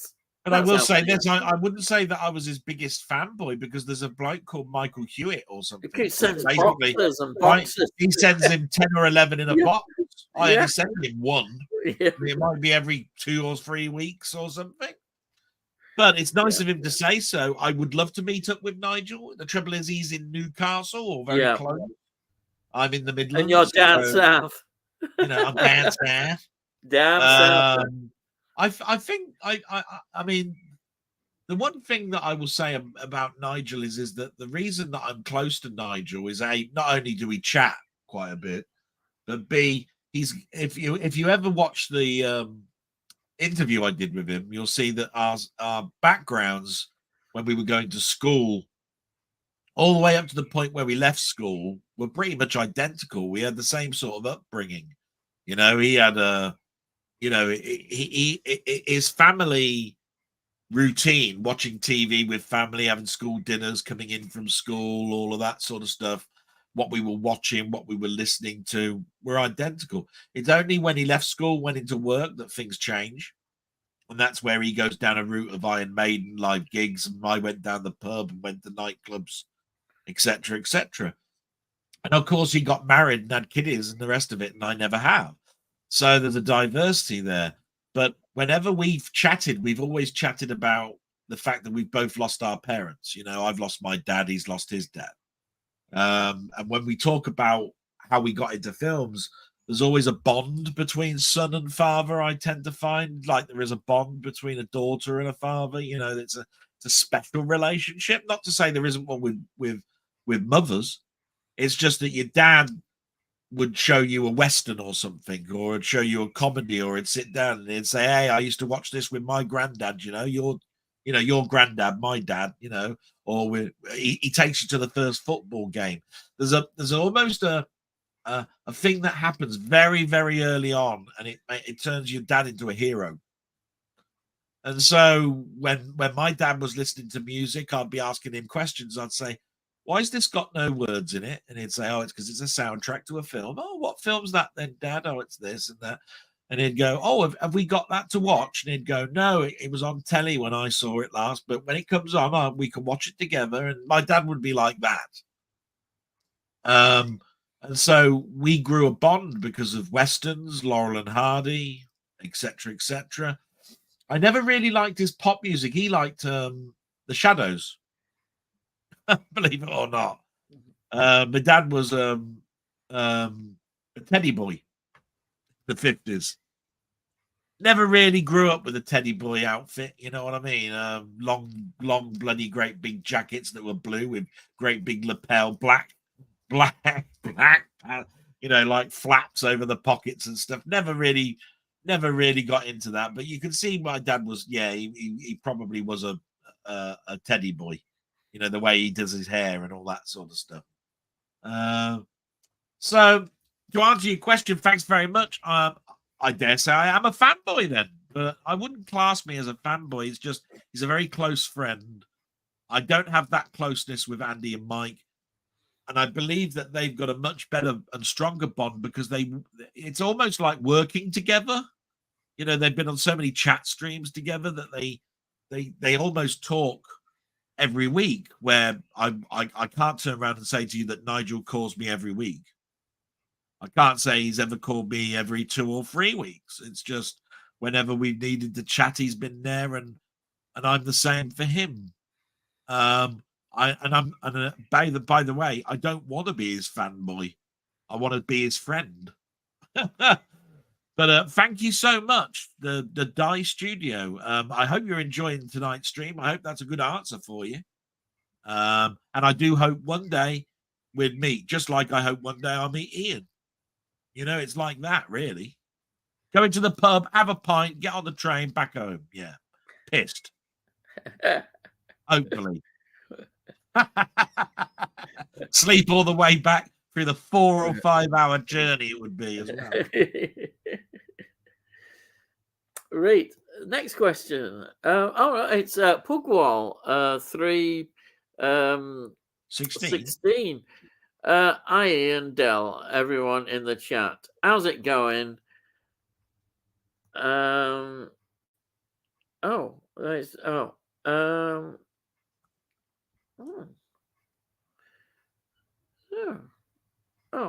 Sorry, I just jumped to this one. Steve's Gaming film I've watched the most would be either Ghostbusters or Dark Star. It's an interesting choice, Dark Star as one. Yeah. Brilliant film. Now I think this might be linked within. Everyone in chat, how are you all this evening? Currently giving The Kiss of the Vampire 1963 another go. It never really grabbed me. Which films have you given another go to? That's an interesting one as well. Yeah, you can go first, Ian. Nah.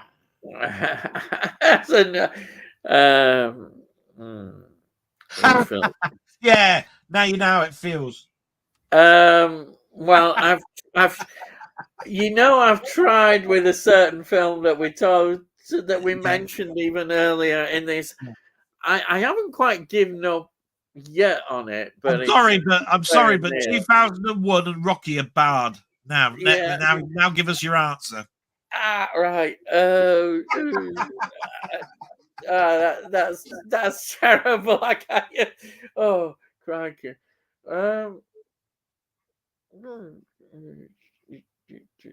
And I can sneak another one in that I do mention a lot because I know everybody likes this one. It's Evil Dead Rise. Um, I've tried with that one a few times, and I still think it's, when you consider the Evil Dead series, especially the first two, which are brilliant films. The second one, I think, being the best, my favorite.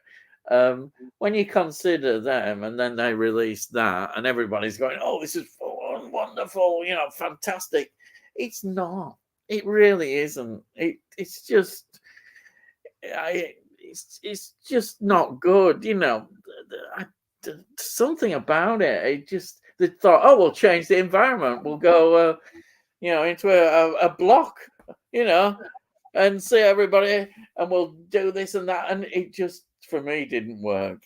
I was bored with it. It was like, and yet it did so well. A lot of people absolutely love it. They think it's fantastic, and it just, I'm being harsh maybe with it, but I've tried a couple of times, and I just don't see what people get out of it. But I'm glad, people that do enjoy it is great, and I think there's more at Buggers coming out as well.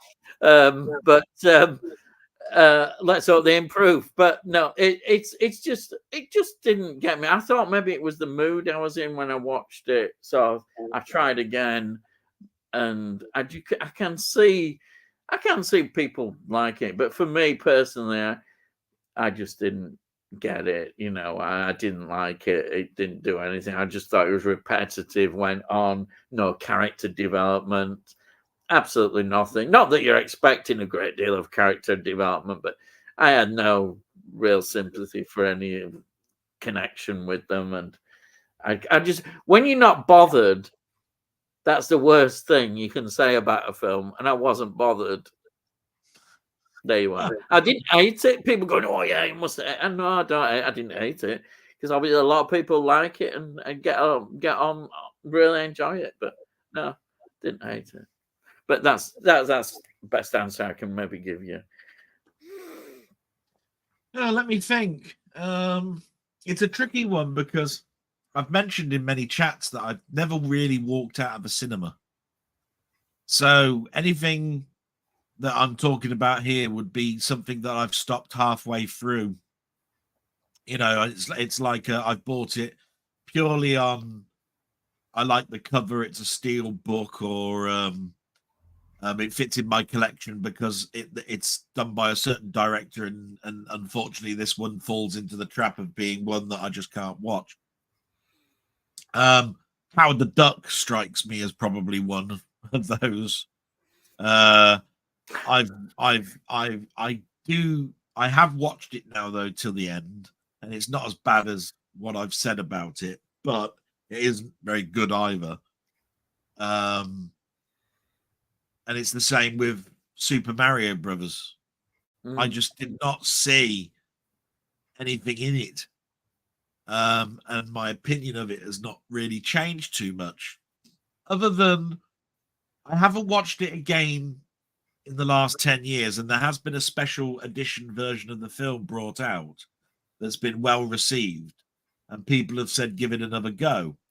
And it's one that I definitely remember seeing Keith from Euphoria Pictures do a deluxe box set opening, along with Axor Movies. I think another friend of Scott's, and so is it Axor? Yeah.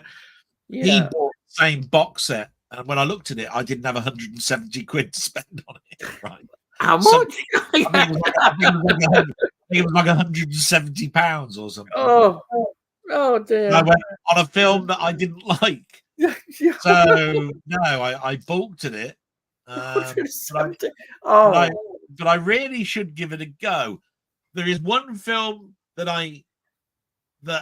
I'm glad I gave it a second chance, but in the end, my first opinion of it was correct, and that was a film called Attack of the Lederhosen Zombies,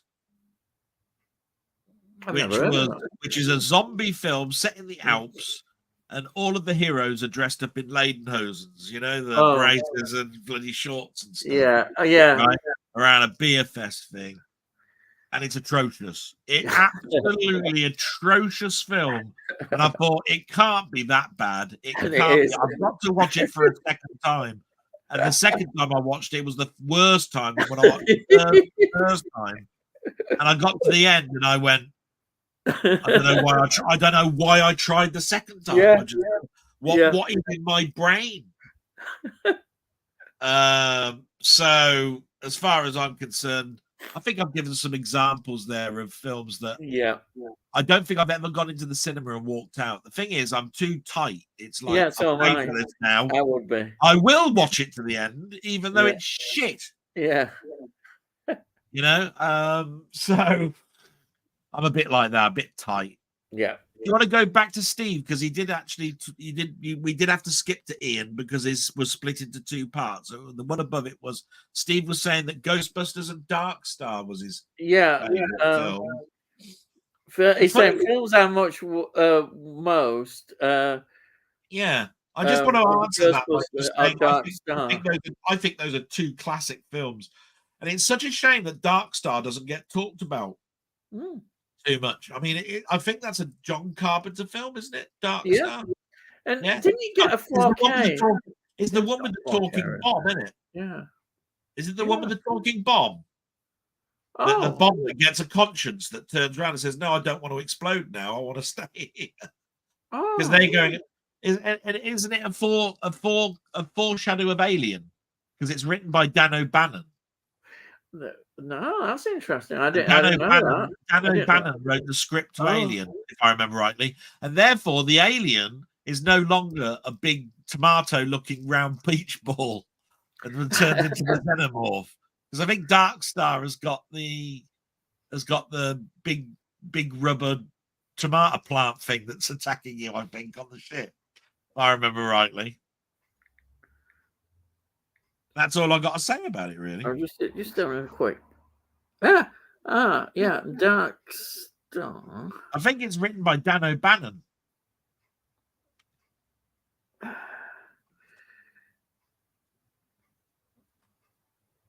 It's got Alien that I mentioned. Yeah, because Dan O'Bannon wrote it. Yeah, 1974 it is. So it's earlier. Yeah. And 5 or 6 years later, Dan O'Bannon wrote the script to Alien, which is identical to Dark Star. And it's John Carpenter, like you said. I don't know if anybody can you see that poster? I know an awful lot about history of that. There's a poster. Is it? Yeah. Oh, you see that face there? Look at the face there.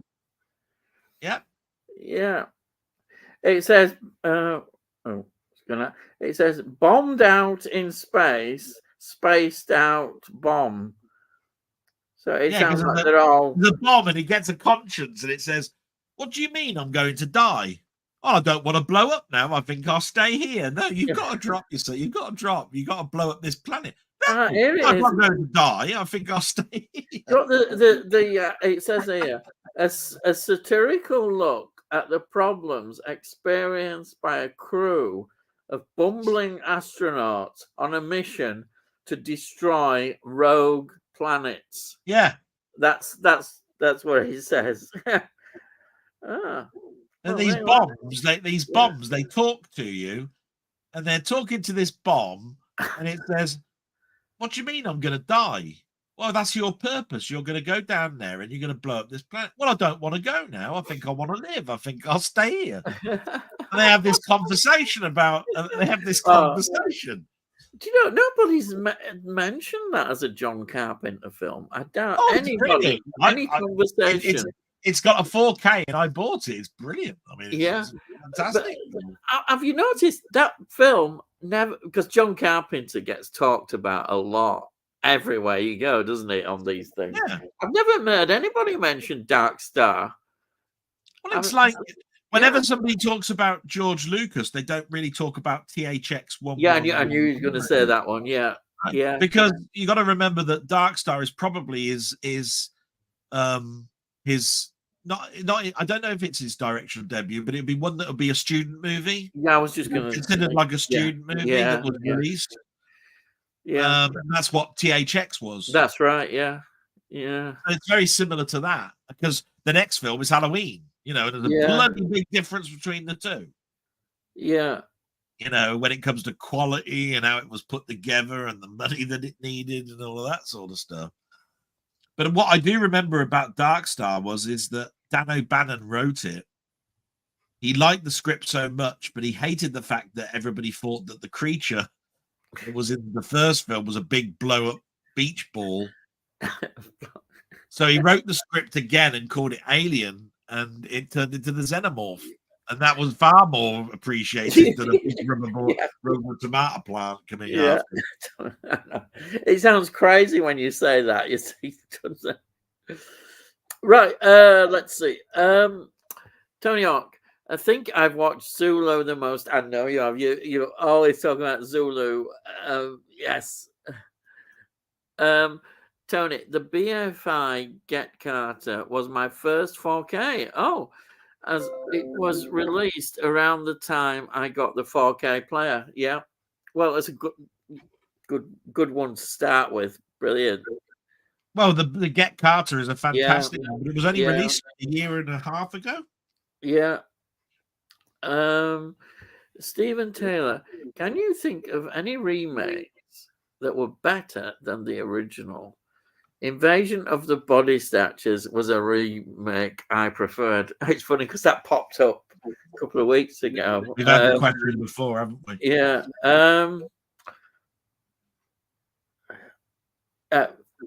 Delboy, have you got any that you think of? Well, I mean, it's the same one before, and I think I gave an answer and can't remember. And I said when I'm asked that question again, I'm going to come up with something different. I can't remember what my first answer was, because the Invasion of the Body Snatchers is a proper remake. And again, I thought that the second one was better than the first, and then I went back to the first one and went, do you know what? No, actually, I prefer the first again. It's one of those ones I keep bouncing back and forth, and it's bloody difficult to say which one is better. So I do appreciate what Stephen's saying there, and I agree with him. It's a bloody good film, and it's damn close to being better than the original. And I'll tell you what, if I watched the newer Invasion of the Body Snatchers again, I'd probably go back and say, do you know what? It was better than the original. It's just that there's so many films that you watched at a certain age, like Invasion of the Body Snatchers, the 50s film. I watched it when I was in my teens. I watched Invasion of the Body Snatchers, the remake, in my 20s. And it was like the teen one had such an impact on me that I went, wow. You know what I mean? There's so many films that I can say are worse than the originals, like Day the Earth Stood Still. What a bag of shit the remake.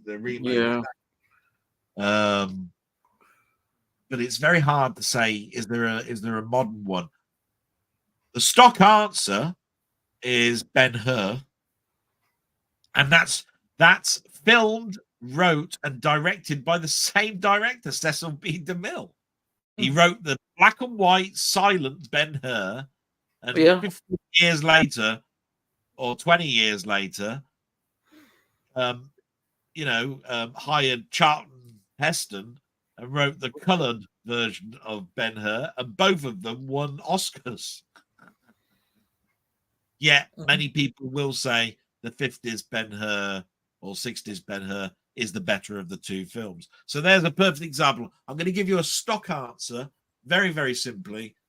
Ben-Hur, the remake, is better than the original, but it has the advantage of actually being directed by the same director. There you are.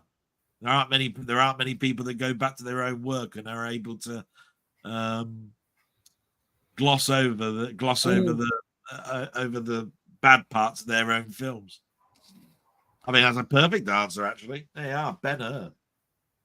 Oh, I'm happy with that. Yeah. By Exxon. Yeah. Now, I think mine, I've kind of touched upon it earlier. War of the Worlds. I contend. You're gonna go. I'll tell you what, Ian, you're going to go through the same deliberations as I did. There's Day of the Triffids. You're going to go over I'm War of picking the one. Worlds. You're going to go over all sorts. I'm going to pick against historical opinion, maybe, or maybe not. I contend that the Hammer remake of Dracula, the first one with Christopher Lee, is better than Bela Lugosi. Now that might be controversial because everybody will go Bela Lugosi. But now listen to this. I would say, on the other hand, the Frankenstein one, as much as I absolutely adore Peter Cushing and think it is an absolutely fantastic film, the original Frankenstein to me is so iconic and its influence is bigger. But the Dracula one, a lot of Lugosi only did one of. Well, actually that's not totally true. He appeared in Abbott and Costello, the one where there's Frankenstein and what have you as Dracula, but he never did any more Draculas than that one. And there is his creepiness, his rather strangeness in a way, very, very kind of strange, alien almost feel to him. I still think the film is not as good as when we see the Hammer version. The Hammer version just does something so special. Obviously, Technicolor brings it out, but something about Christopher Lee's presence, the way he is in that role, is absolutely amazing, and it is the iconic, to me, Dracula. He really is, and he always will be. And I contend that the Hammer version is better than the original 1931. I think Dracula. I think it's 1931, isn't it? I think it's better. I've watched. I've got. Do you know? I've got a steel book of the 1931 Bela Lugosi Dracula film. I do rate it highly, but I've watched it a few times. The more I watch it over the years, the more I think. At one time, I would have said, nah. But the more I look at it and the more I've looked at Hammer and what they did and seeing that first film, the more I really think that it was such a great film that did. So that is my view. I know that is maybe controversial, but you see, if I say compared to Frankenstein, the original one with Boris Karloff and the way the laboratory and they're so influential. To me, that seemed a more influential film than the Dracula one. And Boris Karloff was so good in that role. Just the makeup. What iconic makeup. You know, that look of the monster is just fantastic. I just don't feel that with the original Dracula. I don't get that. And yeah, I know it is a great film for what it is at the time, but the more I've watched it over the years, now I'm not so sure. But I say I've even got a blooming steelbook. Would you believe it? I've got a steel. I don't have many steelbooks, but I've got a steelbook of it, a 4K steelbook.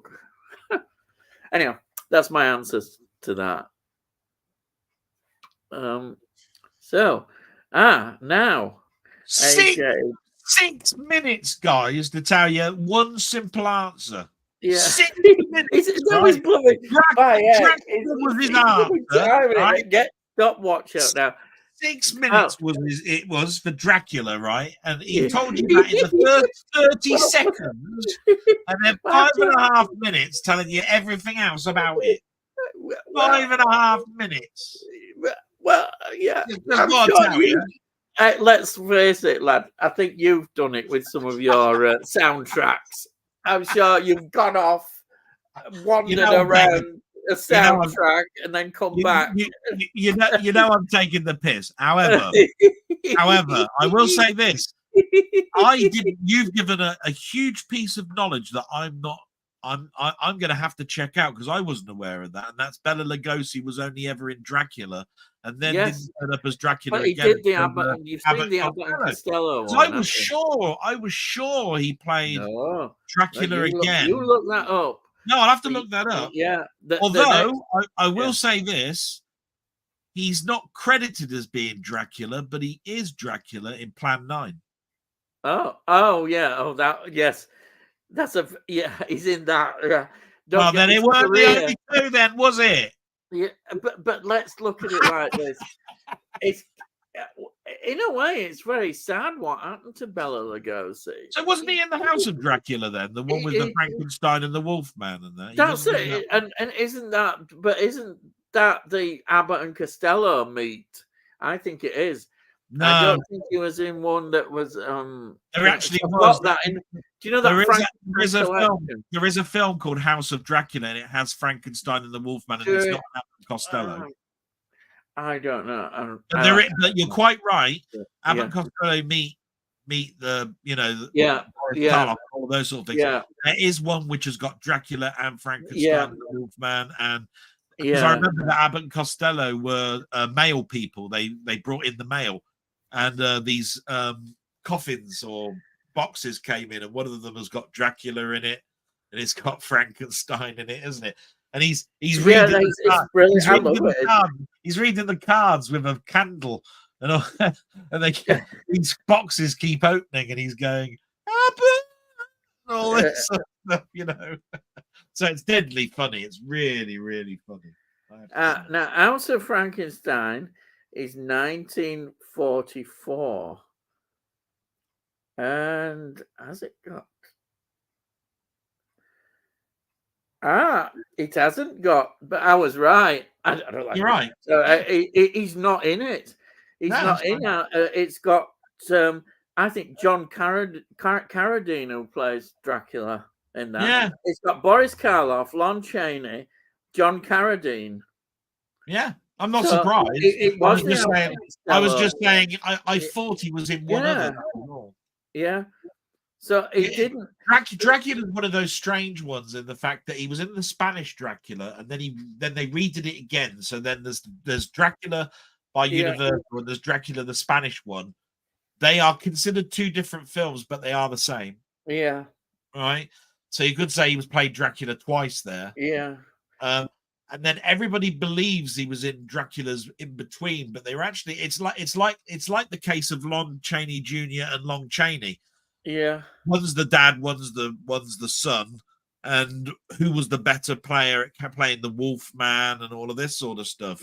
Yeah. And you think it's the same person, but it's not. It's definitely a father and son thing. Yeah. You know what I mean? So a lot of people get tied up. Was it Lon Chaney Jr. or was it Lon Chaney that was in that one and all of that sort of stuff? Yeah. And Boris Karloff was. You got to understand, English was not his preferred language. He found it very difficult to understand or interpret English into the films. Yeah. So when he did play scientists, didn't he, in other films? Yeah. And he didn't take off in those roles because he couldn't really get the English language down pat. Yeah. That was his downfall. Yeah. He was stereotyped, therefore, to be Dracula, who hardly said a word. Yeah. You know what I mean? And then as soon as Dracula is taken away from you, then how many roles are there for a person who wants to be a lead but can't speak English? Yeah. If you remember, Bela Lugosi became more known for playing Ian Igor, didn't he? Yeah. He's Igor, but his career didn't do very well, and that's why he was reduced to appearing in Plan 9 from outer space. I mean, the fact that it was Ed Wood shows you how sad his career was. It was Ed Wood that wanted to revise his career because he thought it was awful that somebody who was as big an influence as Dracula was on Ed Wood didn't live Hollywood. And of course, by this point, Bela Lugosi had a drug addiction, and it was killing him. So basically, he was doing anything for a fix. Yeah. So basically, he got worse and worse health-wise. Yeah. Nobody would have employed him, would they? I mean, just. There's by the way, guys, there's a very, very big mini series on Radio 5 called The Horror Years. I think it's called The Horror Years. Yeah. It came out about 2 years ago, talking about the life of Bela Lugosi and the horror films from 1931 in there. And it talks about Bela Lugosi and the sad life of Bela Lugosi. Yeah. He did leave Hollywood for a while and go back to English countries, like Romania and that. Because he couldn't become a big star, but he couldn't become a big star after he'd left there because other actors were now the bigger hits. So he went back to Hollywood, and he turned up in things like TV shows. TV shows was his main. It was his main area there. He was a caricature of himself. Yeah, basically, that's the sad thing. It is. He ended up being a caricature of something that he actually was. Yeah. It's a shame. It's very sad. It's very, very. If you've ever got time to go for a walk and listen to the history of Hollywood cinema, that's definitely one to listen to. Yeah. It was in 12 parts, an hour each. Yeah. I tell you what, I must have walked 100 odd miles by the time I got to the end.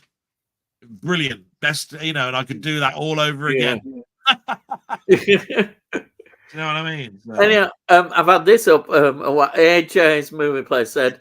Del is correct about Punisher's start. Yeah, Amazing Spider-Man 129. Yeah. Tony York, I just googled that theme tune question. Heard of the film, but never seen it. Oh, it was a film then. So remember, I didn't know whether it was what is the film? Series or a film. Theme. Wait a minute. Frank Order. The answer is, "Don't You Forget About Me." For the breakfast, the Simple Minds song. John Hughes. One of my favorite films. But I'll still subscribe now, even though you failed. Yes, thank you for subscribing. Yeah, well, I think you've got a subscriber. I don't think I have. I mean, I'm a different channel. I'll put your link. If Frank, you look, Frank, I'm a different channel, mate. I don't think I'm gonna his link to his channel is there in the description. So just have a look there. Just click it, and I've put through to his channel. Doesn't that sort of like fill you with sort of like a big smile? Because I've never been the biggest John Hughes fan, right? I'd never liked 16 Candles. I never liked Pretty in Pink. Yeah, I liked Planes, Trains, and Automobiles and Uncle Buck and some of those ones. The Breakfast Club was another one of those ones where it was a detention on a Saturday, and they built a whole film around it. And I was just going to myself, what's so good about this film? But you remember the tunes from it more than you do the film. Yeah. I mean, it was a big thing. For Simple Minds, it was wonderful for them. Yeah. But I didn't know that 3 hours. I'll probably remember that now as a pub quiz. I'm sure. I think I've got the album as well. It's one of those albums that just comes up really quite often. Very good. What have we got here? Nakara Chuya, and hello. For you as well, I suppose. Yeah, I know. I've got a feeling I know it is again. It could be. It could be Mer. Yes, it is. Mer. Hello. Yes. Thank you for popping in. Oh no! Wait a minute. No. Do you think the end is near? M8. Oh, this isn't a troll or anything, is it? I don't know this. You think the end is near? I think in about a couple of hours. Generally, this ends around about 1 o'clock. No, this ends could end The end If is you're not. asking the philosophical question, is the end near? No, I I don't hope think it not. is. I, No. I hope not, because I've got plans for buying a nice sports car, a house at some point. But the stream is not at near the end yet, I would say.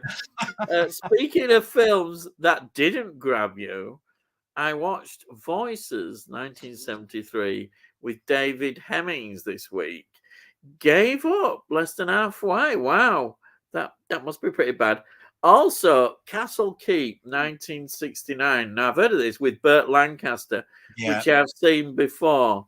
But for some reason, on this viewing, I didn't enjoy it. No, that can happen. You can sometimes think, oh yeah, I really love this. Then you watch it again and you think, oh, maybe it wasn't quite as good as I thought it was. That does happen. But David Hemmings is he's somebody who's another interesting actor. There's a through the 60s and what happened to him as well with his career. Yeah. I don't know too much about his career. I've seen lots of films with him in, but I've never followed it enough to know what happened to him or anything like that. He also did a lot of the Italian films. He was one of those that did a lot of those films. But I know he was at one time considered, I suppose, like it's unfortunate people get labels, don't there's actors saying they're going to be the next big thing. And as a young actor, he was considered, I think, a bright star. I suppose Oliver Reed. They built him up. They built him up to do something. Yeah. And Euphoria Pictures. Wow. God, you hadn't said that word again, royalty.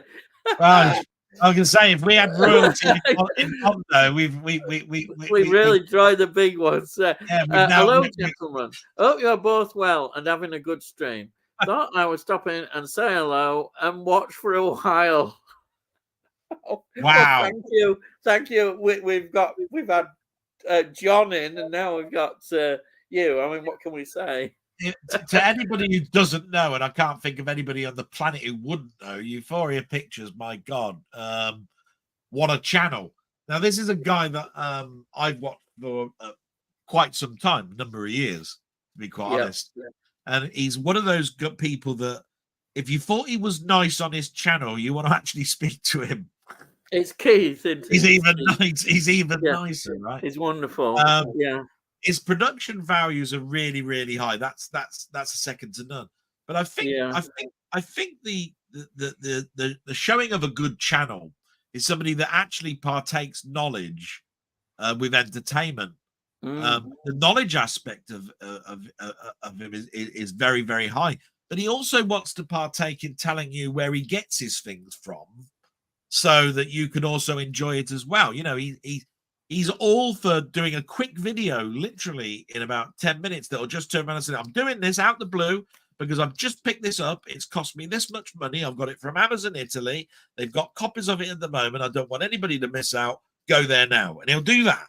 Now, there aren't many people that will do it. Some people will wait until the weekend, which is when they do their broadcast, and then tell you then. And at that point, they're all sold out. So what was the bloody point? That's what I'm trying to get at. So that's the type of person Keith is all I'm saying is. And I should think everybody's here subbed. I can't think of anybody on the planet who hasn't, to be quite honest. It's only stupid sods like me that are going around like, sub me, please. And that, on Scott's Friday chats, Keith was on there, and he's brilliant on there as well. It's a very good, excellent, yeah. And then we've got Tony saying, Bayek, you could buy a house, fish and chips, and still have change for £170 up here. You're blooming. I know, 170. I can't. But when I hear things like that, I go, "Oh God, who could 170 quid? Madness." Steve's gaming. Yes, Del. At 20, you're out of the Bombay again.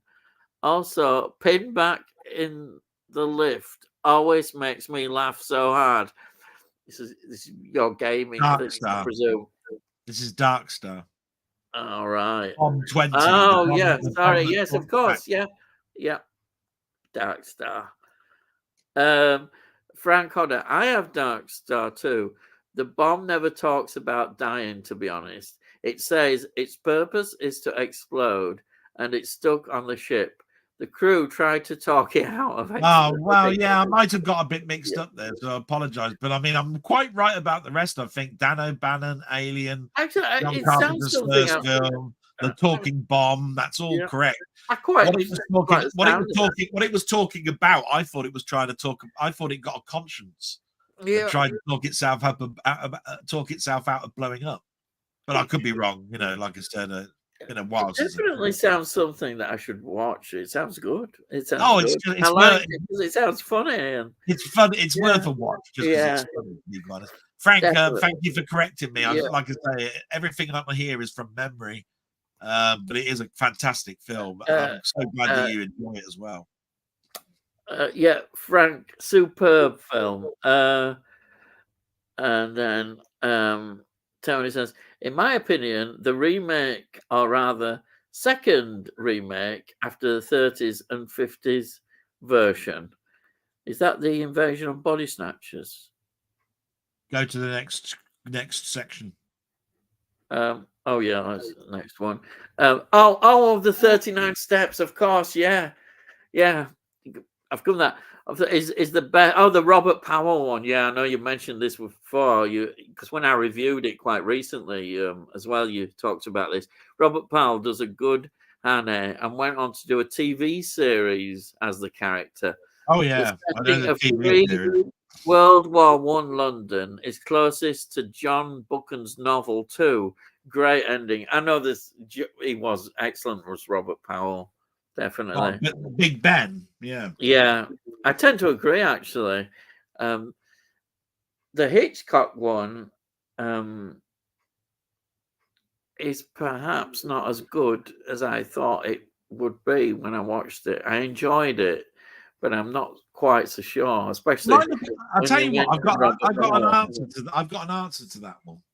Yeah, Hitchcock made an absolute classic in the 1930s with the 39 Steps, because what you have to look at is you have to look at the films around the 1930s and 1940s, and then say name a better film, right? Yeah. If you start going into the 50s, the 60s, the 70s, and with all the different movie techniques and tricks and things that directors have picked up upon from other directors, then of course it's going to lose its way. It won't be the film that it was. As far as I'm concerned, 39 Steps holds up because it's written by a master and still holds up now as being a very good film. But in the 30s, it was an exceptional film. Yeah, I think that's perhaps a very good point. Historically, the historical side of when it was made.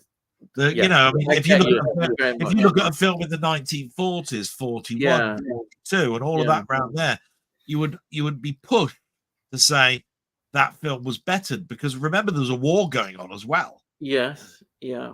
Right? It's very difficult, you know, where to actually film these and actually get them out there and making money when there was no money around, because everybody was in a world war. You know, where are you going to get this stuff from? So, all I've got to say is that Hitchcock just got better and better as far as I'm concerned. I think he learned an awful lot from the 39 Steps. Yeah. Especially when you consider he adapted it from a book, because a lot of his films then are adaptations from books. Know what I mean? Yeah. It's always interesting to see him in context of his career, and that was a very important period in his career, the 1930s, what he was doing. So I suppose when you look at it like that, that is true. Yeah. Steve's gaming question.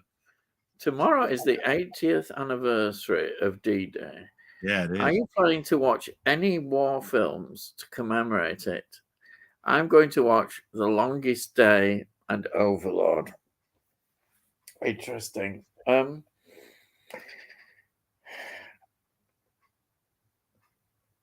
The Longest Day I haven't seen for a long time, actually. A very long time. Have you seen The Longest Day? Yeah. Yeah, it's making me think I should watch something like that. Longest Day's a classic. It's Yeah, and especially it being an older war film. I'm having trouble thinking what Overlord was. That's the one I'm having trouble thinking about. Can you remember Overlord? Because I can't. No, I can't remember that. But Longest Day, I do know it's considered a classic film. And when it was made, it would have been made. I don't know. Probably was it in the 50s? Do you think? Possibly. It could be, yeah. I mean, it is a very earlier one. But yeah, I would definitely. That's a film that I would consider watching now. I think. I might watch Saving Private Ryan. Yeah, I know. Yeah, and that's why I'm trying to avoid saying that one because it's just that's that the obvious reason, one. Yeah, but the reason I'm saying that is obviously because of the D-Day landings. Yeah. But the reason for it as well is that we've already mentioned so many war films in the last couple of weeks, and I've told you of ones I've watched. I've watched Bridge Too Far, 1917, All Quiet on the Western Front. Yeah. All of these films that I've watched recently, but those films anyway are World War I films. Yeah.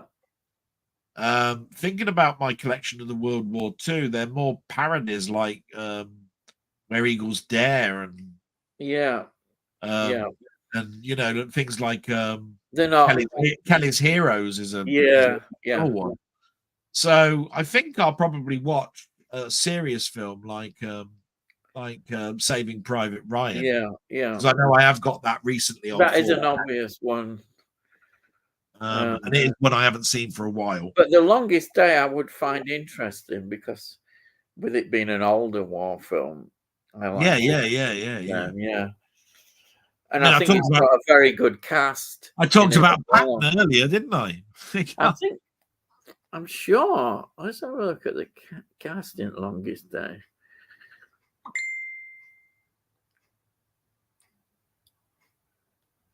Yeah,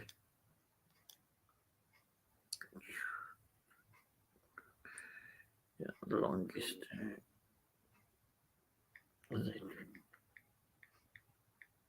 Let's have a look here.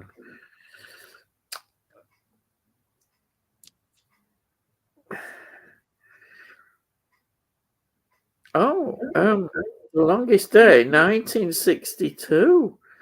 It's actually a bit there. So look, it's directed by Ken Anakin, the British side. Oh, it's got various. This is interesting. It's split into directors.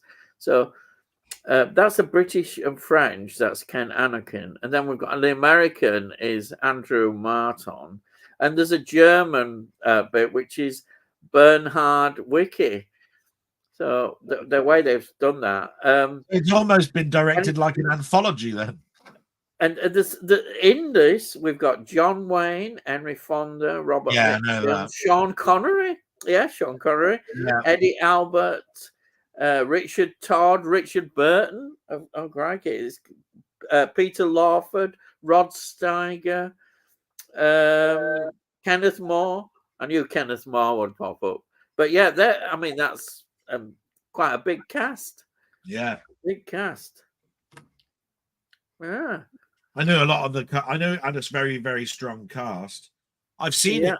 I've seen it plenty of times before. It's 178 minutes long. Yeah. I didn't know that it was 4 directors though. Yeah. 178 minutes is pretty long, isn't it? Yeah.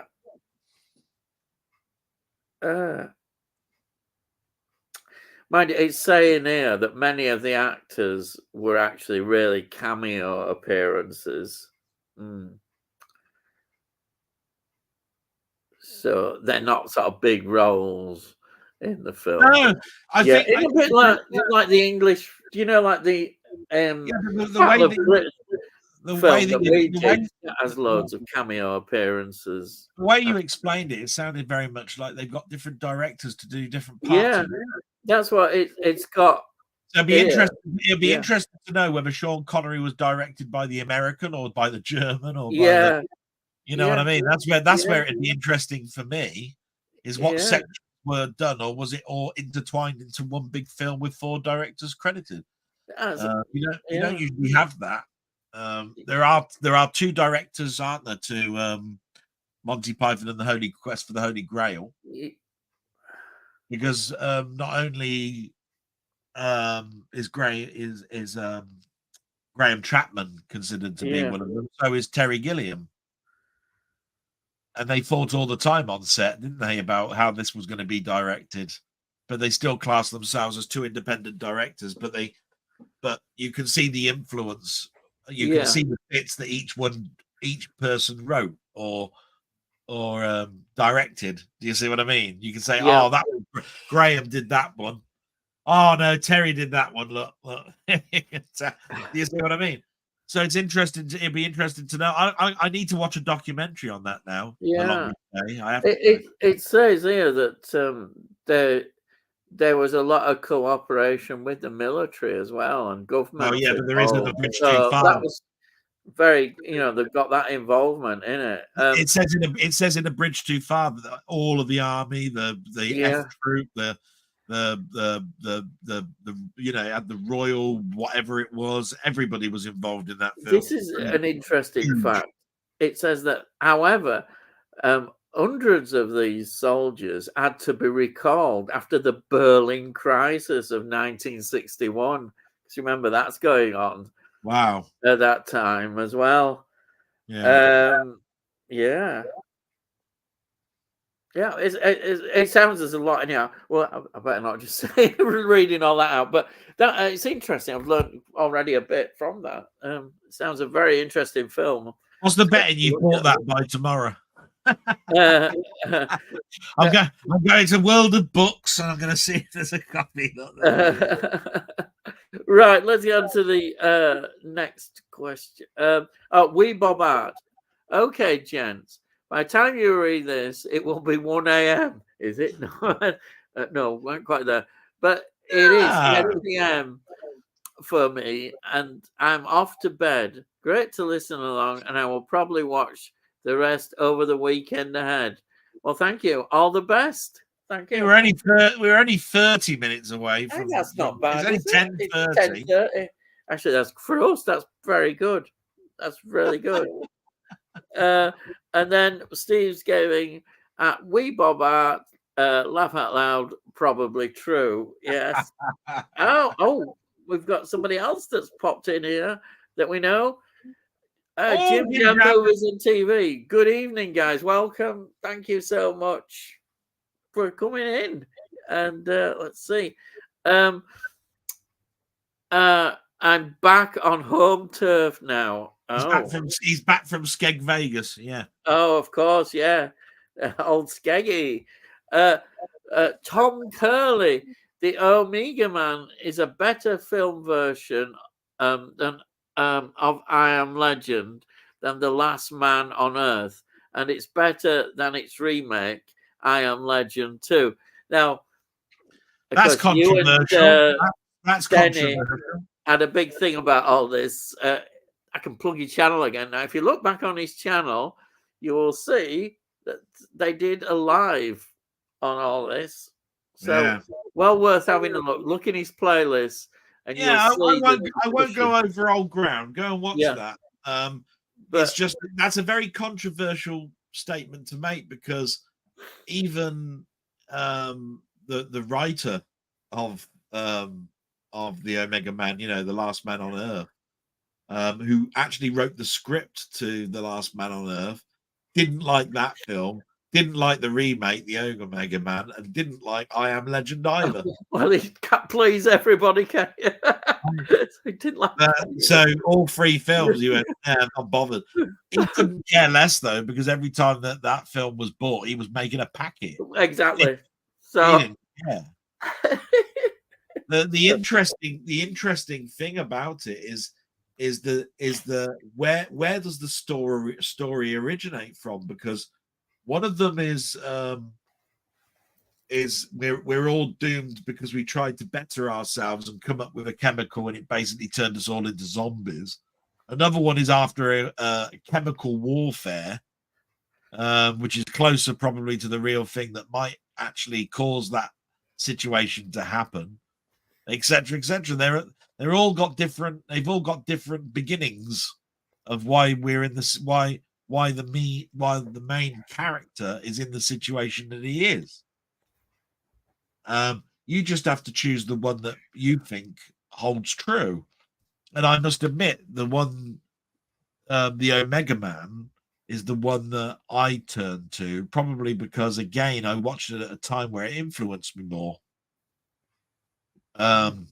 You like it, don't you, Ian? Because of the pop concert that's in there. Woodstock. Which is a genius thing to do, because if I remember rightly, Charlton Heston sits in a cinema and watches Woodstock. Yeah. Which was a film that tried to do well the year previously, and it got a lot of people advertising that film because you could still watch it in the cinemas, right? So Warner Brothers were advertising their own film.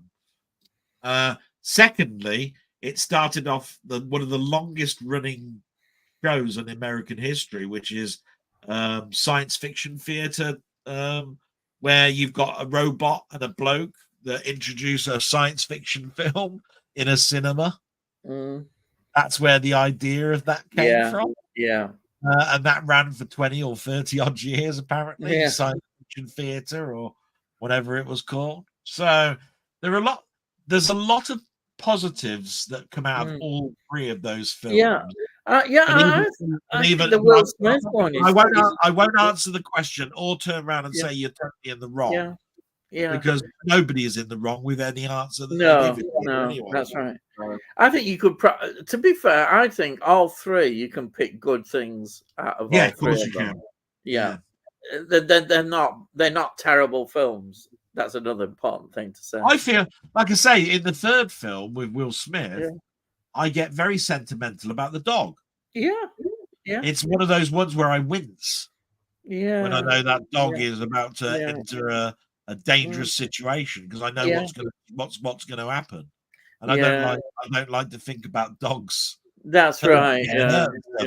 So I really do. If a film makes you think that there's a real dog in it and that it's actually going to get hurt, then it must be pretty good. Exactly. Because that means that you're in the zone when you're watching it. See, take it like this. So. Yeah. Oh, right. Oh, yeah. Jim Jam Movies and TV just finished work. All right. I bet you're glad that's over with. No, McDonald's finished it. Tony, I've never heard of Overlord. Longest Day is superb. So many stars of the day appear. Yeah. Don't you remember when we were talking about war films and I said, look how many people were in The Bridge Too Far? And exactly. It seems to be a pattern, doesn't it? That a big historical event, they get in a lot of great actors, and like if they do one in modern day terms, you'd get all the sort of Leonardo DiCaprio and all these people would appear in one now, I'm sure. Yeah. By the way, I just wanted to say big thank you to Jim Jam. And by the way, Jim Jam, I think you did a great video this week when you were showing off your police box set. Many interesting things were brought out of that particular video. First of all, I didn't know there was a third series called Bowler. No, I've never heard of that. I knew there were two series of police. With the Fenn Street gang. Yeah, I didn't know about Bowler. Yeah. So there you are. I learned something. Yeah. What a guy. Carry on. Yeah, it is. Exactly. Evening Jim Jam. That's Tony says that. And Stephen Taylor, what factors help you choose what films to buy from the thousands released? If not, is it a steel book? So, do you want to have your say? Because that you've just said that, because I've heard you say this is interesting. Oh, if the film's not in a steel book, I won't be able to get it. No, that was an old saying. Remember, I But told you you, I have said, changed a bit now on that. well, it changed a lot because I've bought Yeah, Arrow box sets, Vinegar Syndrome yeah. box sets, etc., It, etc. you The can tell because when you show the films that you've had in the week, it's like you had the Jack the Ripper one, then it was in a Blu-ray. So there you are. It See, does. what most people forget, and I'll give the short long story on this, is that I bought films on VHS for years, and I bought films on Laserdisc for years, and I bought films on DVD for years. All of those had nothing to do with packaging. So I was buying films based on what I knew, and that is I'd been to the pictures, seen it or like it. I'd seen 3 or 4 pictures done by the same director, so I decided I wanted everything by that director. I saw so many pictures with this particular actor in it, so I wanted to buy everything that actor had ever done. I liked this film so much that it was done by this composer, so I want to watch all the films that this guy's composed music for. And it goes on and on and on. In fact, it's only in the last 10 years where I came up with the stupid comment, if it's a steel book, I'll buy it. And if it's not on steel book, I won't. But the reason for that statement was because I was running out of money, right?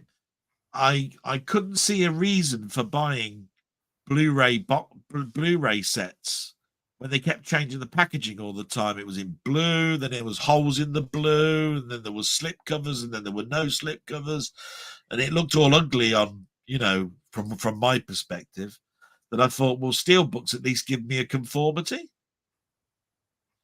The other thing was, because steel books were supposed to be a deluxe edition, you'd only be buying a certain type of film, which would probably be the blockbuster of that year. And this was around the time where Marvel were just dominating cinemas. Do you know what I mean? With their Avengers Endgame and all that sort of stuff. So it made perfect sense to me when a film comes out and it's on a steel book and it's a film that I've already seen, go out and buy the steel book. Get rid of your old DVD or your old Blu-ray of it. Yeah. And that's exactly what I started to do. But as I got, I started to increase in my job. I became a manager. My father died. I slipped into just buying films, and I didn't care about the other hobbies that I had: computer games, soundtracks, books, TV stuff. So basically, I was buying every steel book, regardless of whether I saw the film. I hadn't even seen the film The Quiet Place, and I'd bought the steel book for it.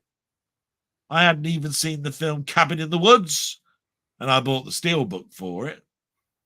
I hadn't seen the film Parasite, and I bought the steel book for it. All because a steel book came out, and Zavi said Zavi exclusive. Bang. That was it. That was me in love with it, pre-ordered it, and everything else. You see what I mean? So it's very dangerous to do something like that because you lose so much money. They're not worth it. What you should be doing is loving the passion of movies, trying something new, and spending your money wisely on something that deserves the packaging that you're buying it for. A perfect example would be that Titanic.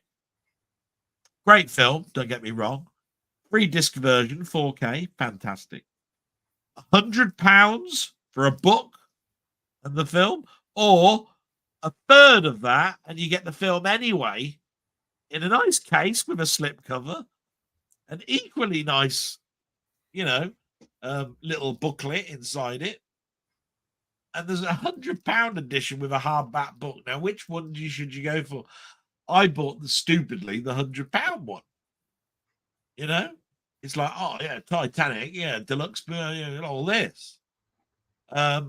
You sometimes have to just, you need to step back from all of this and go, do you know what? You could be buying something a lot better. Start looking at channels like Euphoria Pictures, seeing how he decided on what films that he was getting, and seeing if you can get a better deal elsewhere. I learned from Keith, don't buy from Amazon UK the Titanic £100 box set. Have a look and see how much it is in Amazon Italy. They probably haven't been able to sell their stock, and they're in the middle of a sale where you can get it for 50 quid. It's just that the writing on the outside of the box will be Italian. Same stuff, just Italian. And I've learned and saved so much money that way. So, boys and girls, that's just one snippet of information that I've learned from pretty much watching you guys, like Jim Jam movies, all of that. I've learned. Don't go all the time. Go into the charity shops. Go into Magpie and World of Books and all of that sort of stuff before you start doing stupid things like I do, and that is buying everything under the sun on a pre-order. Saying that, though, this week Jaws 3 and Jaws the Revenge on Steelbook have both been announced today, and they have sold out instantly, just so that you know. Silence of the Lambs is now a pre-order, as is Desperado.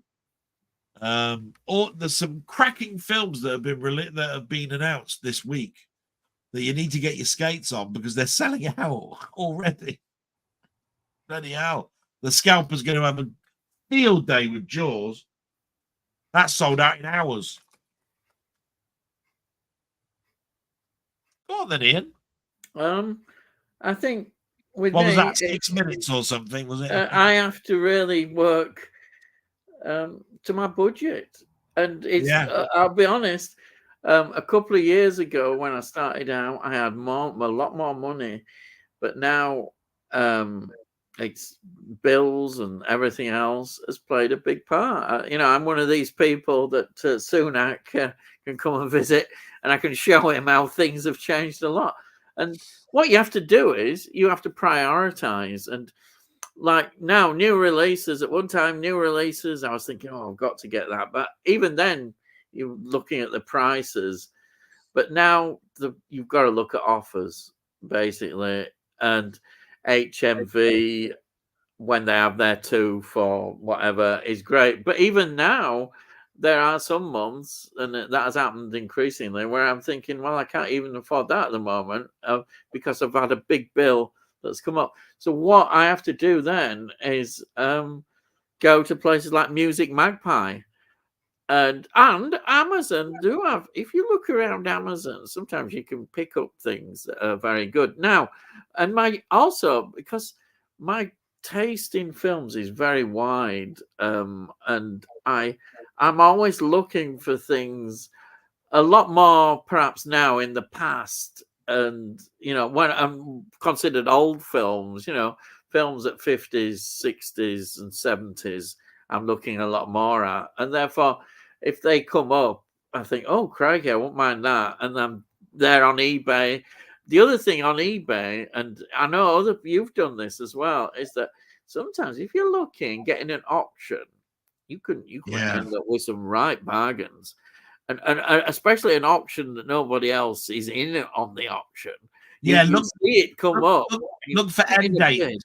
Look for end times at 3 a.m. They're the best one. No, it's true. You honestly, you can get some. I've had some absolute steals, but you have to look around. It does involve a bit of work, but if you find the right places, you can get some. And also, if you know that they, whatever the first bid is, say it's down for £1 or something, and you're the only one, and you put in a bid for, I don't know, £2, you won't pay £2.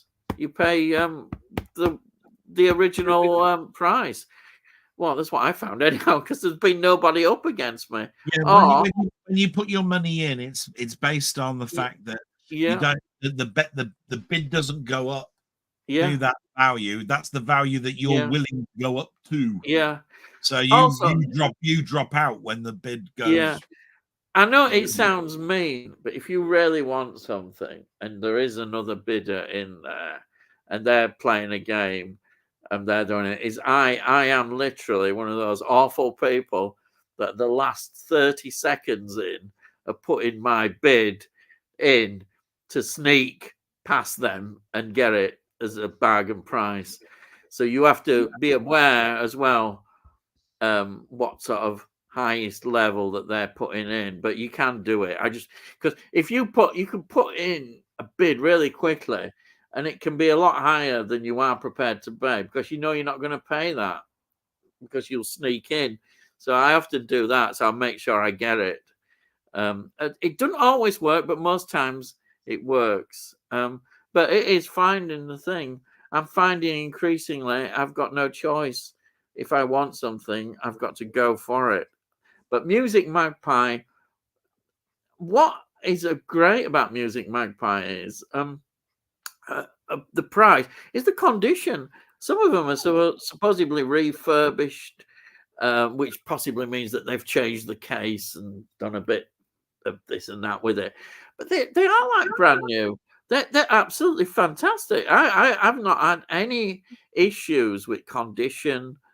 I don't know if other people may have, but I've never had any condition. And of course, for CDs, just every month I'm trying to reassess. I'm trying to build up my classic CD collection now, classic albums, and so I'm looking away, and I can pick up some absolute bargains. And again, I've got quite a few empty CD cases. And if the CD case is damaged, just stick it back in and it looks brand new. I know some collectors are, oh, I've got to have the original, blah, blah, blah.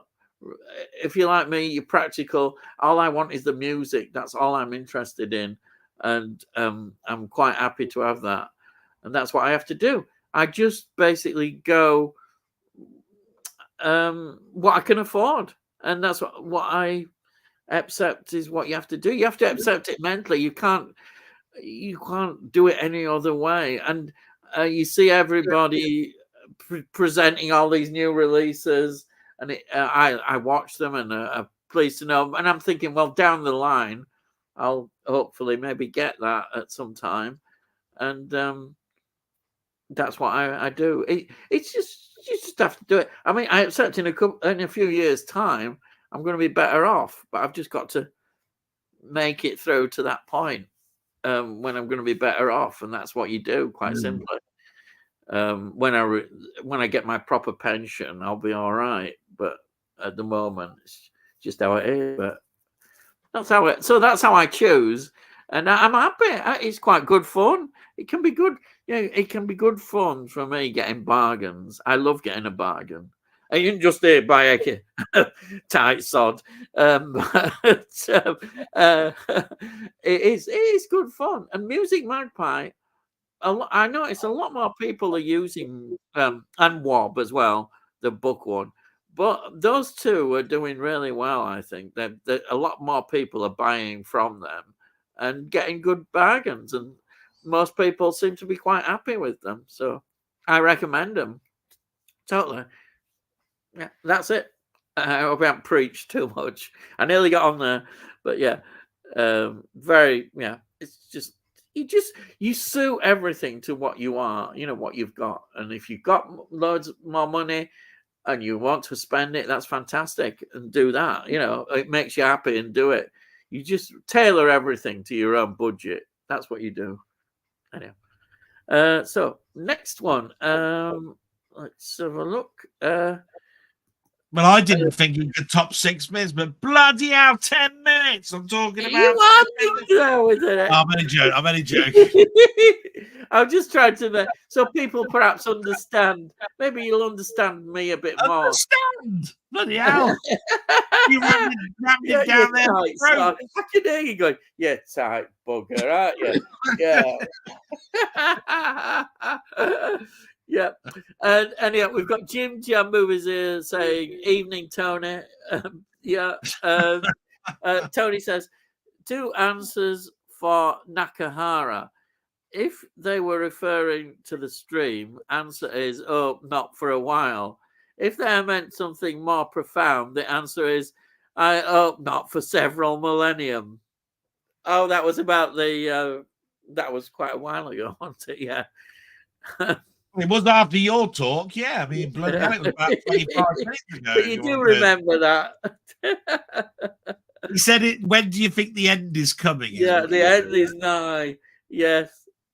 Now, so it says, David Emmons is in a great little known gangster film, The Squeeze, 1977, with Stacey Keach and Freddie Starr. I remember Stacey. I remember Stacey Keach. I didn't remember Freddie Starr.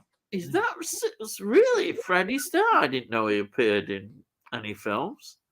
That is, I knew. Did you know about that? I just said I know about Stacey Keach. I didn't know Freddie Starr. Freddie Starr, because I know you've mentioned Freddie Starr before. My mum liked Freddie Starr. Yeah, that's it. Well, my mum did, but she liked him. It wasn't so much what was on TV. It's just that she used to go to what they call dinner galas with my dad. When he for a works do, and she always used to like his singing, but he just used to ruin his singing part by bringing jokes in and things. Yeah, you know what I mean, and because he used to do these impersonations of Mick Jagger. And, I think my mum must have seen him more later on in his career, probably when he was not as popular. Because she said to me, she says, "Oh, it was blue." She kept saying, "It's very blue." Yeah, he didn't like it. No, it want his audience. They don't want it. My mum wasn't the sort who wanted blue jokes. And I think she was quite disappointed with it all, Yeah, I think that was later on. My mum's not a very good person about bad language. Yeah, he started off, I think, very much riskier than Carry On. Yeah, because on TV he wasn't like that. He wouldn't have been allowed to anyhow. In fact, they were scared to have him on TV at one point. Yeah, like, Christ, what's he going to do? Yeah. So they did those programs, the audience with ITV, and I think he must have done some of those. No, he did his one, and, and they were scared to have him on because he does stupid things like chuck buckets of water into the audience. And things like that, which didn't contain water, but they had paper in them. But he actually once did throw a bucket of water into the audience. That's just because you thought it was going to be paper, didn't you? You were wrong. Yeah. You know what I mean? Because that's the sort of person he was. He took it a little bit too far, too many times. I think a lot of comedians, though, they did, when they're going around clubs and stuff, they change their act to what it was on the TV. It's like people think, like with Bernard Manning going back on the TV, he was very different to what the image was on his club that he ran, didn't he? Well, there was a thing on the other day where they said that it was Mrs. Merton that exposed him for the racist that he was. He actually admitted it. He said, "Yeah, I am a racist." Wasn't she clever? That Mrs. Merton then tore a new one. Yeah. What was her name? Well, thank you very much. Wonderful. She's died. Thank you very much for living up to your expectations of not being funny. And that's the end of the show. That was the end. Yeah. A word. Yeah. Oh, she was wonderful. She was. Yeah. Of course, when she went on and wrote The Royal Family and all that, she was. Oh yeah. She was great. I've just her name has just completely forgotten. Oh, Caroline Aherne. That's it, Caroline Aherne. Yeah. So, and it's sad that she died so young. And everybody. It was what was his name? Craig Cash. That was. They all say what a wonderful woman she was, and how ordinary as well, and generous. They always said all those things about her. Yeah. One of her sayings, Scuccio. From the Far Show when she was doing her weather woman things, it's going to be hot. Scuccio. Yeah. Right. Steve's Gaming. Overlord is a 1975 black and white film set around D-Day. Yes, I know black and white puts people off, but not me. I don't think it does a lot of people now. Maybe if you're really young, I think black and white is. I know so many people that turn around and say, "I won't watch a film in black and white." And I said, "Well, you're bloody stupid." I find it terrible. Can't believe it. You're stupid then. Yeah. Jesus Christ, just because there's no colour there. Yeah. It doesn't Oh, make what did I buy a colour television for? I mean, you could have the most colourful film and it might be a load of rubbish. Yeah. You know? Frankenstein, by the way, was green. He looks better as grey, don't you think? Yeah. Yeah. Stephen Taylor, I notice more and more modern films are only getting a digital release. Do you think Blu-ray films are going the same way as music CDs? Well, yes. Music CDs are coming back. I'm telling you, I'm here all promoting CDs. In fact, one of a thing I did quite a while ago. I sound like I'm promoting myself. Well, you might as well. Yeah. You are, go I on. did a thing called "Why I Love CDs," and it still got people watching it. It's getting I've got about 800 views, which for me, nearly 800 it was. It's fantastic. Absolutely. And I keep watching it, and every day it seems to go up. So, CDs, I'm with a passion. I love CDs. I always have done. I don't understand why anybody can be against CDs. And when I hear these people reviewing things, and it's on CD as if it's some sort of less thing.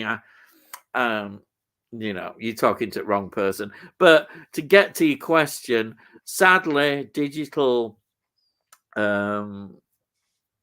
releases of films and music is I don't know. It's something ingrained now in this audience, but the saving grace is that there are people like us who are passionate about physical media who are keeping it going. But we need younger people to be passionate about it. Otherwise, it will disappear. I've no doubt about it. And that's sad.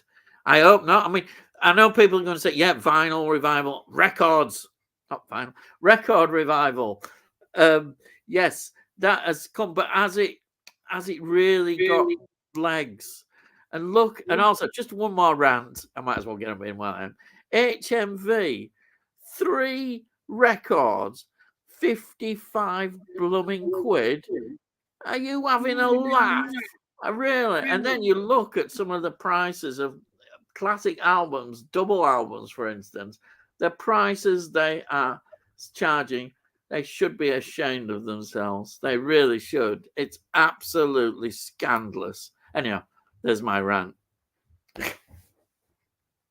Delboy.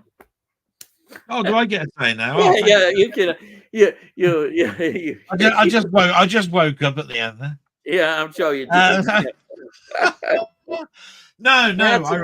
I remember the video very well, and I remember us having a chat, Ian, because I said that the thing I don't like about YouTube is that the snobbery around vinyl records. It's almost like if you're not into vinyl records, then you don't appreciate music, and I think that's the wrong way to go. You appreciate music, and you buy music in the medium that you want. Now, there was a time where everybody was saying you're mad if you've still got vinyl records. You should have transferred to CD by now. And CD was the best, and it's indestructible, and all of this. It sounds clearer, and blah blah blah blah blah. It's just mad. I think the thing about it is that when new technology comes out, we don't understand it, right? We don't know its capabilities. It comes out as a new medium. Our ears pick it up and it sounds good. So we think to ourselves, it must be better then, when not necessarily it is. It's all down, as far as I'm concerned, the more choice, the better. But I do think sometimes you can't see the wood for the trees. That's all I've got to really say on it, really, because I think your video says it far better than I could. But when it comes to the answering the questions, do you think Blu-rays are going the same way as music CDs? I think you've got to ask yourself, the music industry is very, very robust. Is the film industry as robust as the movie industry? And a couple of years ago, 10, 15 years ago, you'd have said the movie industry is far more robust than the music industry. But now, after COVID and cinemas closing down and streaming services starting to give you your films without you having to leave your armchair to go and buy it and have it posted through your letterbox, or you walk down the high street, I don't think the film industry will survive very much longer. I think within my lifetime, there's a very good case that films will just be what they used to be called, straight to video, and it'll be called straight to streaming. I just don't think people can afford. I don't think the movie industry put enough money into itself to make it robust enough for families to go to the cinema and enjoy it in the world that we live in. You know what I mean? There's a world shortage of olive oil. Therefore, the film industry will say, "Oh, right, well, we make popcorn out of olive oil, so basically we'll have to put all our prices up by 25 pence and all of this sort of stuff," without them realizing that you've already put the price up to shocking 500% profit, because all popcorn is air. That's what you're buying. All cola is carbonated water with syrup, which SodaStream proved to you back in 1975 what you were buying when you bought a can of Coke. So as far as I'm concerned, the end is probably nigh, and I hope it doesn't, because I want physical media to be here forever. I certainly avoid streaming unless I've got no other choice. Like Godzilla is only going to be streaming at the moment. You got no choices. And with the question mark over will it ever get a physical release, you've got no choice but to turn around and bite the bullet and say, I'm going to go against the grain, and I'm now going to watch a streaming movie. Do you see what I mean? You go back on yourself. You can have as many oaths as you want. Oh, I'm never going to do this. I'm never going to do that. But unfortunately, sometimes you just got to bite the bullet and say, sorry, got to. And that's the end of my rant, really. I don't think the film industry is robust enough, unlike the music industry. And so there is a definite threat that the movie industry will go to one side compared to the music industry, which I think is far more resilient. Far more resilience with the music industry. Mm-hmm. Thank you. They are 4.5 minutes. You see, I do it much quicker than you. Yeah. Yeah. No, very good. Thank you. And then Jim Jam movies and TV. What's the most you've ever spent on a steelbook? Well, for me, it's easy. I would say the most I've ever spent is about 30 quid.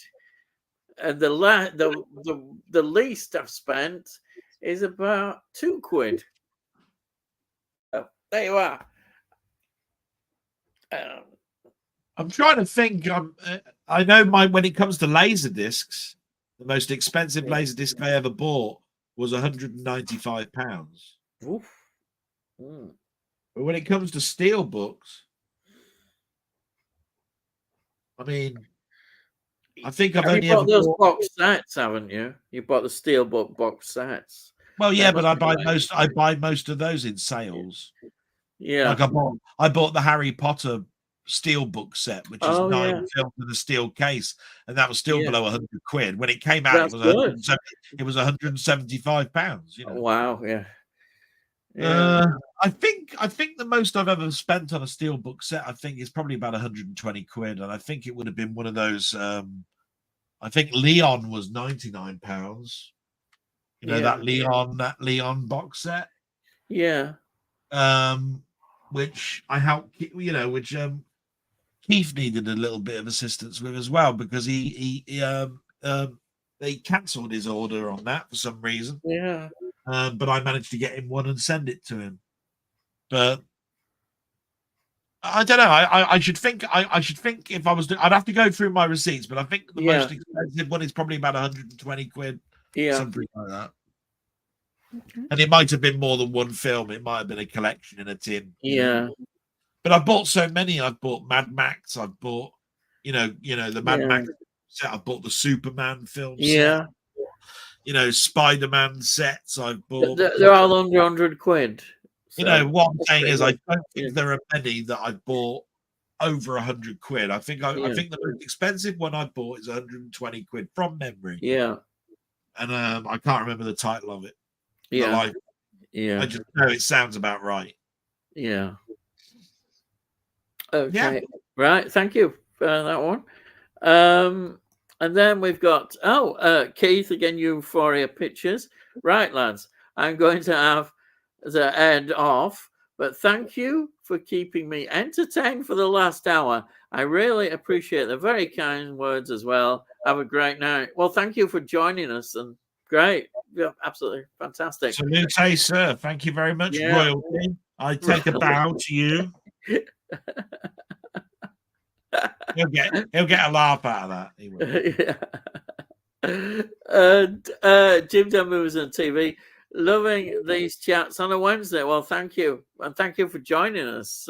You keep turning up. Yes, thank you so much. And do you remember the Zoo Gang? Bloody CEX lost the disc. Oh, blooming heck. I don't remember the Zoo Gang. No, I know it's a thing. I don't remember it, but it's network release. I've seen. I remember Animal Magic and Dactari. Yeah, and Born Free and all that, but I don't remember Zoo Gang. That what he said about CEX. That is typical of them, isn't it? That they can't find the disc. So and always check if you buy from CEX. Always check in the shop that they have put the right blooming disc in as well. Yeah. I don't trust them. Right. Tony York. Really enjoyed the second of the two foreign films I mentioned the other week. The Promised Land 2023 reminded me of a Western with newly arrived settlers opposed by the local rich landowner. All set in the 18th century Denmark. I think that's fascinating. I mean, how many films would do we see like that? That's great. Absolutely. Obviously, in Denmark, you'll probably see those films, but that's really good. It absolutely sounds fascinating. Jim Jones, have you seen a film called The Hitcher? Yeah, it's a talked about film because it's getting a release. It must be getting very near to its 4K release. And there's been a lot about its restoration, and it should be coming. It's coming this year, but it could be coming the next few months, maybe. I don't know. Do you know any more about its release? No, I mean, everybody's in the same boat. We're all waiting. I think it's Arrow, isn't it, that we're all waiting for? Arrow keep releasing, announcing what their August releases and everything, and every time the Hitcher's not there, and yet certain other YouTube channels are saying they promised this particular, like it'll be the third quarter or it'll be the second quarter or whatever it is.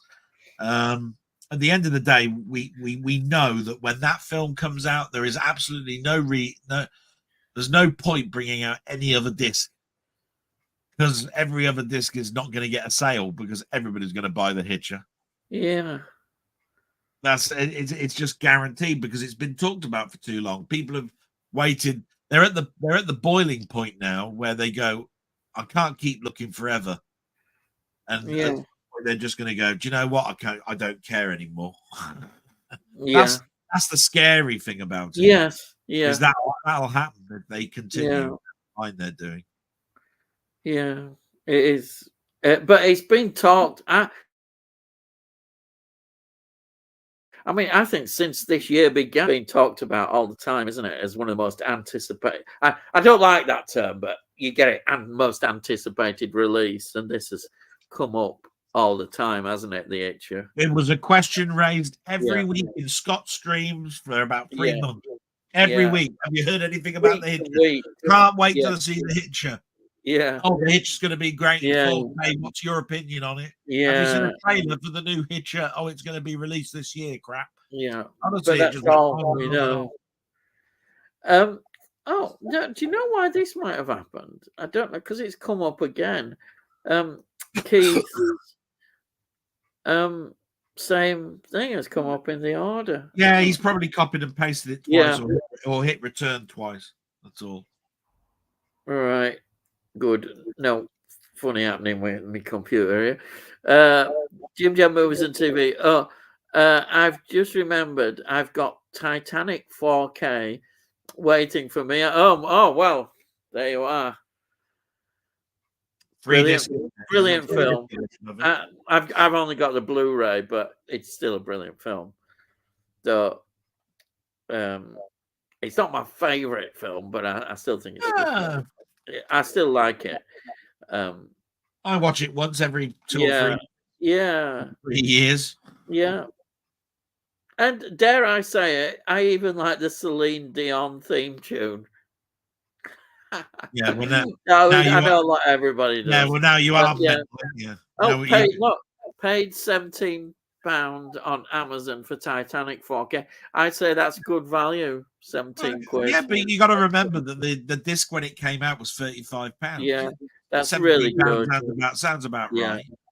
And we now know that you're certified nutter for like Celine Dion. I mean, that's all. Well, I like a lot of singers. I've just got a very wide music taste. I like all sorts. You've got no taste if you've chosen that. Yeah. Actually, I don't like all of Rihanna's much. Hang on. But who do you I have got. Hang on, just a second. I am going to interrupt here. Just a second. Yeah. Who has got the better voice, Celine Dion or Karen Carpenter? Karen Carpenter, you know that, don't you? There you are. Yeah, but it doesn't mean that Celine Dion's got a bad voice. She has got a good voice. Obviously, she's not Whitney Houston, and but she is a good voice. I don't care what people say. And another artist that gets a lot of hate as well, who I defend, is Beyonce. And I know why she gets the hate, but I'd rather listen to Miley Cyrus. Oh, right. Yeah. Mind you, she used to get a lot of hate when she played that Disney character. I forgot what it was called. She was in some Disney thing for years, wasn't she? Miley Cyrus. I don't know what it was called. I don't know. It's going back years and years. Was it? All I know that Hannah. I know. It was Hannah Montana, and all teenagers used to go. I never watched it because I was a teenager when she was doing. No, I don't think I was. Celine Dion. I've got a lot of appreciation for her because when she started doing her Vegas set, she basically matured. It's just that when she was singing things like the Eurovision Song Contest and things like that, I thought her voice was bloody awful. I didn't think much to it at all. Yeah, no, it was a warbly mess. Yeah, I agree. I'd rather listen to Shania Twain than her. Might as well have thrown Shania Twain into the Eurovision Song Contest than have her. I'd rather have Shania Twain anyway. But what I'm trying to say is that she's got a matured voice that suits certain things that Vegas love, and she has brought out her own hits, which are great. Yeah, but I think she's better singing off some other people's work. Yeah, she adapts to her own voice, and that's what makes her a big thing. That's why I'm not a big fan of the Titanic theme tune. I'm not. I haven't got any of Celine Dion's albums in my collection, but I do appreciate what she does. I know she was guided a lot by her husband, who's died, I think now. Yeah, she's very much on her own. But I do. I think you have to admire somebody who can go to Las Vegas and do best song she ever sang. best song, Celine Dion, and I'll put this down, and I'll Yeah. go to my grave saying the same thing. Yeah. Yeah. She was at the Oscars doing the obituaries, right? Yeah. I think it was the year Leslie Nielsen died, so you'd Yeah. have to look it up. She sang "Smile" over the Right. over the obituaries. And if you go to YouTube and put in Oscar obituaries 2013 or whatever it was, and you see the Celine Dion there, and you listen to that voice, that's how you sing "Smile." Mm-hmm. Sod Michael Jackson and all of that sort of stuff. That is a gorgeous. That was made for her. That is as close to perfection as you can get. Tell you that now. You watch that at the end of this stream. Yeah, and I'll just put this in as well. Anybody that knows anything about music, seriously, Beyonce's Lemonade album of I think it's 2016 is an absolute brilliant album.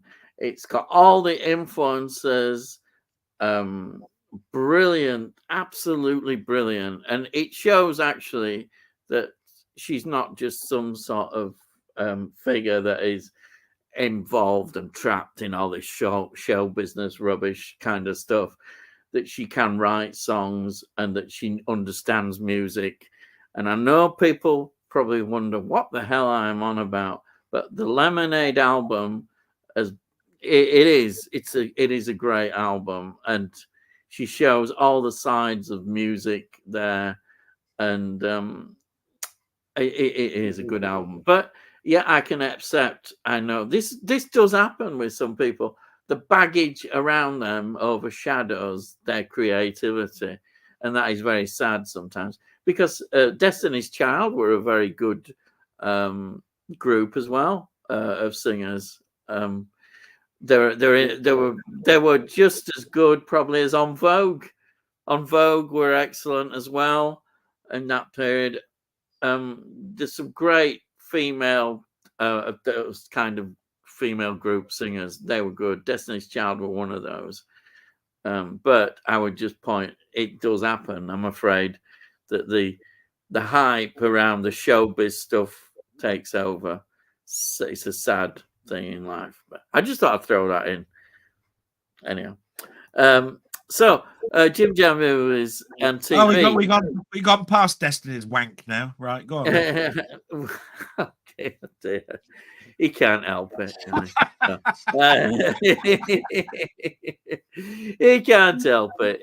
You know. Jim Jam movies and TV. Guest House Paradiso might be a purchase only 2000. Oh, that's the yes, the what they call them, Rick Mail and what's his Edmonds, them two again. I'm just letting you get tied up. Go on. Yeah, I'm like, you know my memory. I can't remember the names. I'm very well. Edmondson. You know, yeah, Aid. Yeah. That's the only, you see, I think that is important because it's the one thing that you can get hold of in physical media that they. Yeah, but Guest House Paradiso has been out on Blu-ray before. Yeah. The thing is that this company has basically slapped we're only doing 2,000 on it because that's how they can bump the price up. It's still a Blu-ray. It's not a 4K. It's not, isn't it? Isn't it 4K? Wow. No. Oh, that's a rip-off. Wow. Well, as far as I know, that's a Blu-ray only release. That is. It's been a Blu-ray before. I didn't know. Wow. I think what they've done is they've gone back to a 4K transfer, but put it out on Blu-ray. Why didn't you see what I mean? Well, that's what I mean. I look at it and I went, because I looked at it and I went, yeah, I might buy this. And then I looked at in my collection book, my CLZ collector software, and I've got it on Blu-ray. And then I looked at it again and I went, well, what's the point in buying it then? Yeah. And then I looked and it says, oh, this has got a few more extras and all of this sort of stuff. And I weighed it up and I went, do you know what? I know what they're doing here. They've slapped a number on, and they've said this is all we're doing. And basically, that'll get their sales that they want. Yeah. And they bump the price Right. up. Because I tell you Yeah. what, that should no more be that 15 quid. It shouldn't be in the 20 odd quid back bracket. And the only reason it is because they've limited it to 2,000. Yeah, I don't like that. That's really bad. So I'm keeping my old Blu-ray of it. Yeah.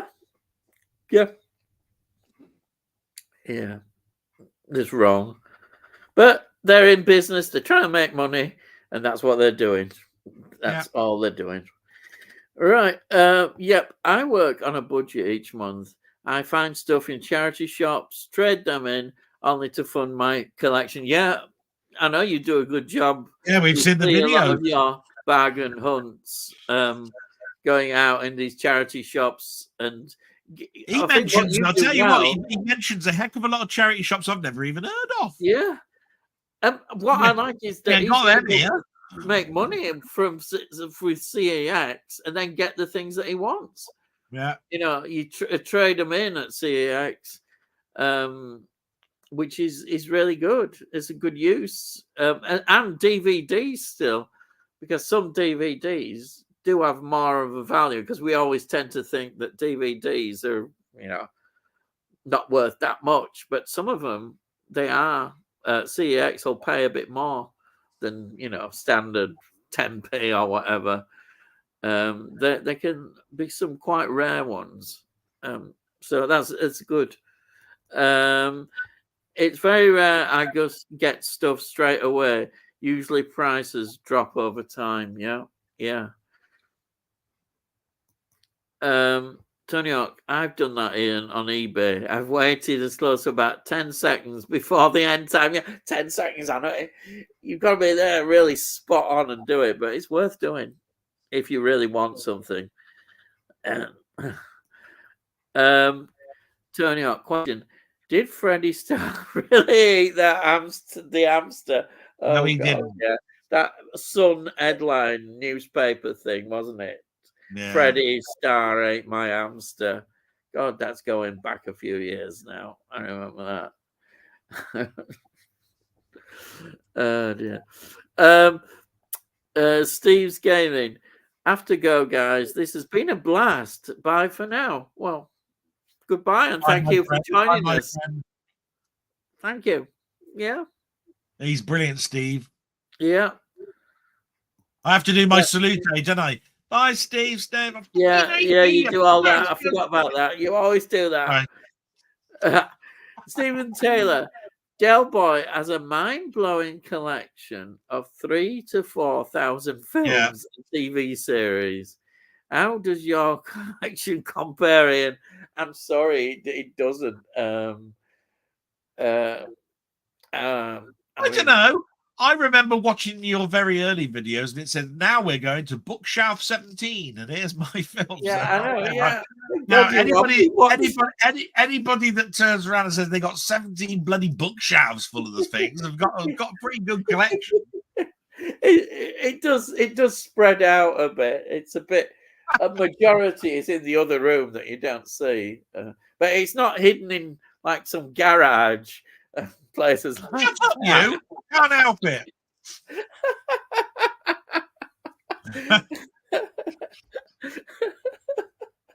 Which son.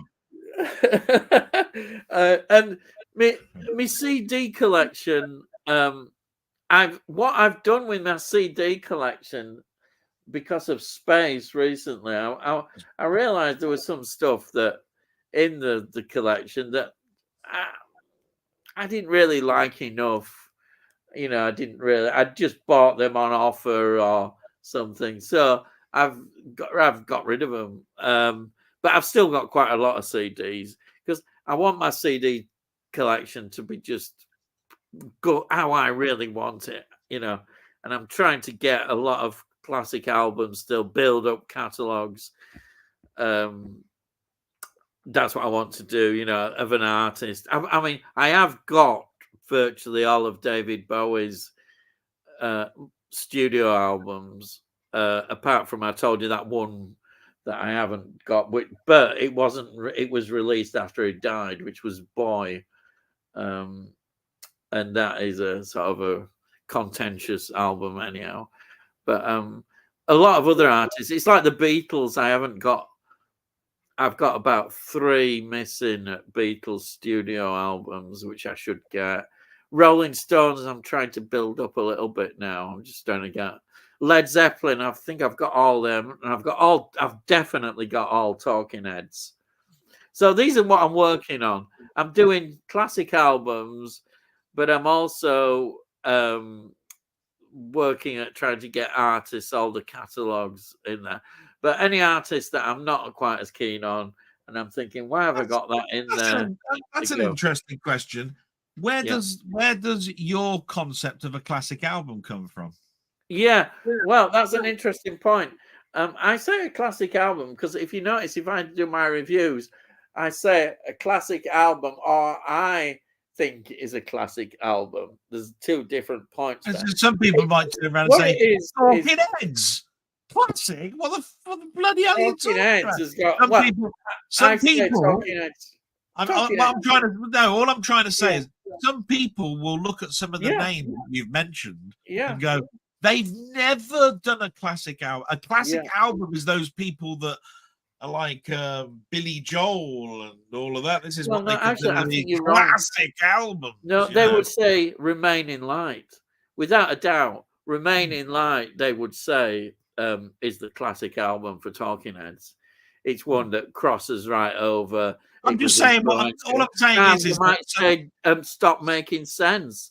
No, all I'm saying is some people will say that the term classic album comes from the term of what I've just said. Yeah. They were around in the 70s and 80s and they got longevity and had sold this many million and all this sort of stuff. Yeah, I would agree. Others will say you've got to be in the Rolling Stones top 100 album chart. Yeah, and a lot of that I would. That is quite contentious now because people are saying, but you understand where I'm coming from. What isn't? What I'm trying to say is most of it say what classic album is. I think you're right. No, I think that's a very good point. Seems to be industry led, not person like you led. To me, a classic album is something that I personally think is memorable, that I think is important for that artist. Yeah. You look at certain albums, you think for that artist, that was a very important album. And is also, you can put it into another area as well. You could say a loved, it doesn't mean that it's the greatest album always, but some albums are loved for various reasons and are good albums, but you may not say are the real top best albums. So I get what you're saying. There's a lot of lists. I mean, you could have loads of lists. Where do you start with a classic album? Do you really go back to 1950s? The early albums that came out of Elvis Presley, for instance. Would that be considered a classic? Frank Sinatra's I was going to say some people will say, why are you stating that rock and roll is where records began when there was records in the 30s and 20s and all sorts. I'm saying did you notice I said a word albums? But there were albums. There were albums that came out at the time. Don't forget 78s and all that were going on before. 33 RPM was a later development. So you see what I'm on about there. No. Albums. You don't, dear. They weren't available. They didn't have digital. All they had was 78s, But artists, to be fair, artists. I wind you up so easy. Go on. No, but you have an interesting point, because another point is that artists, even in those days, were going in recording studios and recording quite a few songs, but they didn't have the concept of an album. They'd be more considered sessions, I suppose, and they'd be in the archives. So we've got a lot more of along jazz. it's more along what we call an EP now. Yeah, but we've got a lot of jazz artists. You know, why do you think Duke Ellington and people like that? We've got a lot of their stuff in that era because they did all these recording sessions. They didn't release it because they couldn't. I like the way you avoided that. I went, ooh. I know who Duke Ellington is, but it's just that Duke Ellington is your. Of course I know. It was to wind you up and go, ooh, who's Duke Ellington? You old fart. You must know jazz artists and people like that. I always say, yeah, crafty one. We're just talking crap now, but I have to turn around and say, well, I know you're Al Jolson, for instance. Now he probably didn't just go into a recording studio and record "Oh Mammy" and all that sort of stuff, and he would have recorded various sessions. He would have gone in, but he couldn't obviously release an album, and those sessions came out later. Obviously, when albums came into being, we got, oh yeah, we can put all these now onto a long playing record, and that's what they did. Anyhow, I was going to say, direction. You might want to skirt around Al Jolson only purely because he did the first sound recording on a film. Yeah, I know he did. Yeah, so you have to be very careful with that because that film basically did have a soundtrack. Did have a soundtrack score, and that is an album. Jazz singer and all that. All I was trying to get at is that what you consider to be classic might not be somebody else's what they consider to be classic. Yes, yeah. And all I was saying to that is that I think you're quite right. You can label up your own collection, and there's nothing wrong with you saying something is classic. If somebody wants to argue that point with you in a comment, I love it. In fact, where do you get the term classic from? Yeah, my answer to them is, well, who are you to say that it's not? Yeah, because it's all about what you know in your collection where you put it. I'm not a big Led Zeppelin fan. I'm not a big Talking Heads fan. I don't know what I'm talking about. So basically, I'd turn around and say, who am I to turn around and say that's not classic then? I know certain tracks and I like certain stuff, but I've never bought a Talking Heads album in my life. And some people might turn around and say, so where does Enigma and Bjork fit in all of this then, right? Because they had huge hits early 2000s and stuff, and they had their self-proclaimed Bjork album, and Enigma came out with variations and all of this sort of stuff that went to #1 and all that sort of stuff, sold millions of copies. Then you never heard of them again for a bloody donkey's years and all of this sort of stuff. Are they considered to have classic albums? Well, are those classic? You have to ask yourself the question. It all depends on where you feel. Do you consider the Sex Pistols, never mind the Bollocks, a classic album? Exactly. No, I do. But it is considered. I do. More of its history around it. Not because I'm a punk or I'm a big punk follower. It's because it's had so much write-up, so much written about it, so many music artists saying, you don't know what you're talking about until you hear this track. You need to know the background about it, and you need to know what the progression and everything else about the album. That's why they've done. That's why there's a TV series called Classic Albums, and it's got Elton John. That's right. I love it. It's Carly Simon. It's got all sorts. Carly Simon's album's on there. Where she's got You're So Vain and all of that sort of stuff, right? And of course you got Fleetwood Mac's Tapestry, Rumors and all, you know what I mean? It's got tons.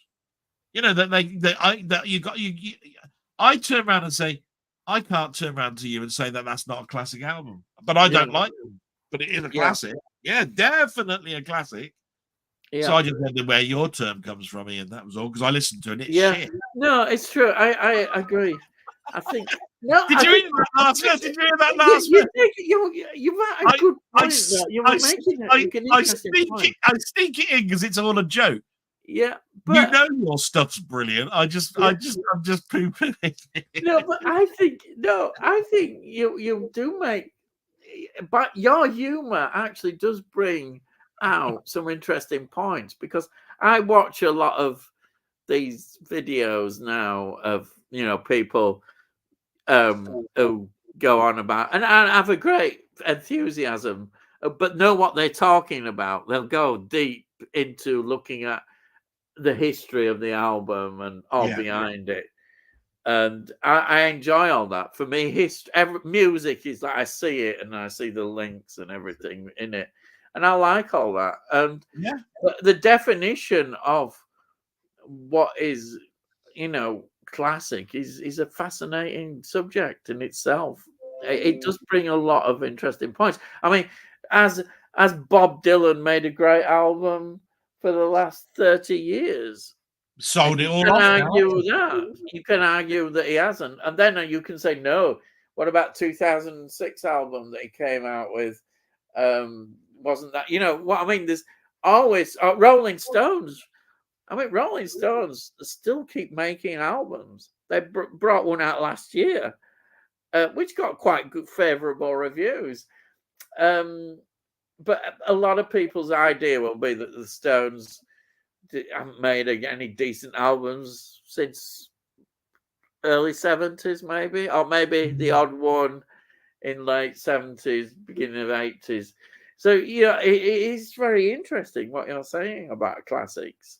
Certain artists. I know I was saying a lot of things Yeah. tongue in cheek, but it was just Yeah, no, it brings good points. I hear the word in films as well, like this classic film, this, and I'm going, I've never heard of it. What Yeah. you're talking about, right? Yeah. And then but they back it up with where they get that term from, Yeah. and usually it's because of the pedigree of the names behind it rather than That's what's in right. it. Exactly. Right? And that's same with So the album. when you're talking about Beyonce, and I know nothing about Beyonce, Yeah. if you look at the linear notes, it'll say, yeah, it had Stevie Wonder who did the lyrics, and it's got this person who did all the chords, and it's got this person who's a session guitarist in it, and it's got me going, bloody hell, I mean, you have got that's the right. royalty in there. That's right. Yeah, what the hell? Yeah. But it's just I just find it an interesting subject, and I made a tongue in cheek joke about it. No, but you've got a good point. But that's why I totally dislike, and I have to say it, is I totally dislike people who review albums who, in my opinion, don't review an album. I'll say, oh yeah, I like this track. Oh, I like that track. It's a great track, this. And I know nothing. I've learned by the end of that review, I've learned absolutely nothing. do you agree with that? You've learned absolutely nothing. The reason I stayed away a little bit from doing soundtrack albums reviews and all that sort of stuff is because I find it very difficult for me to do something where I can't play a snippet of it and YouTube won't allow me to. I agree. I agree. And I know full well if I did a live thing, it would be out there once, and then it'll have a copyright strike, and for the rest of its life. Totally agree with you. Yeah. But the other thing is, it's just purely on the basis that I still think of myself as an amateur. Yeah. Well, I do. I'm not a musician. It's one of those things where I could go on.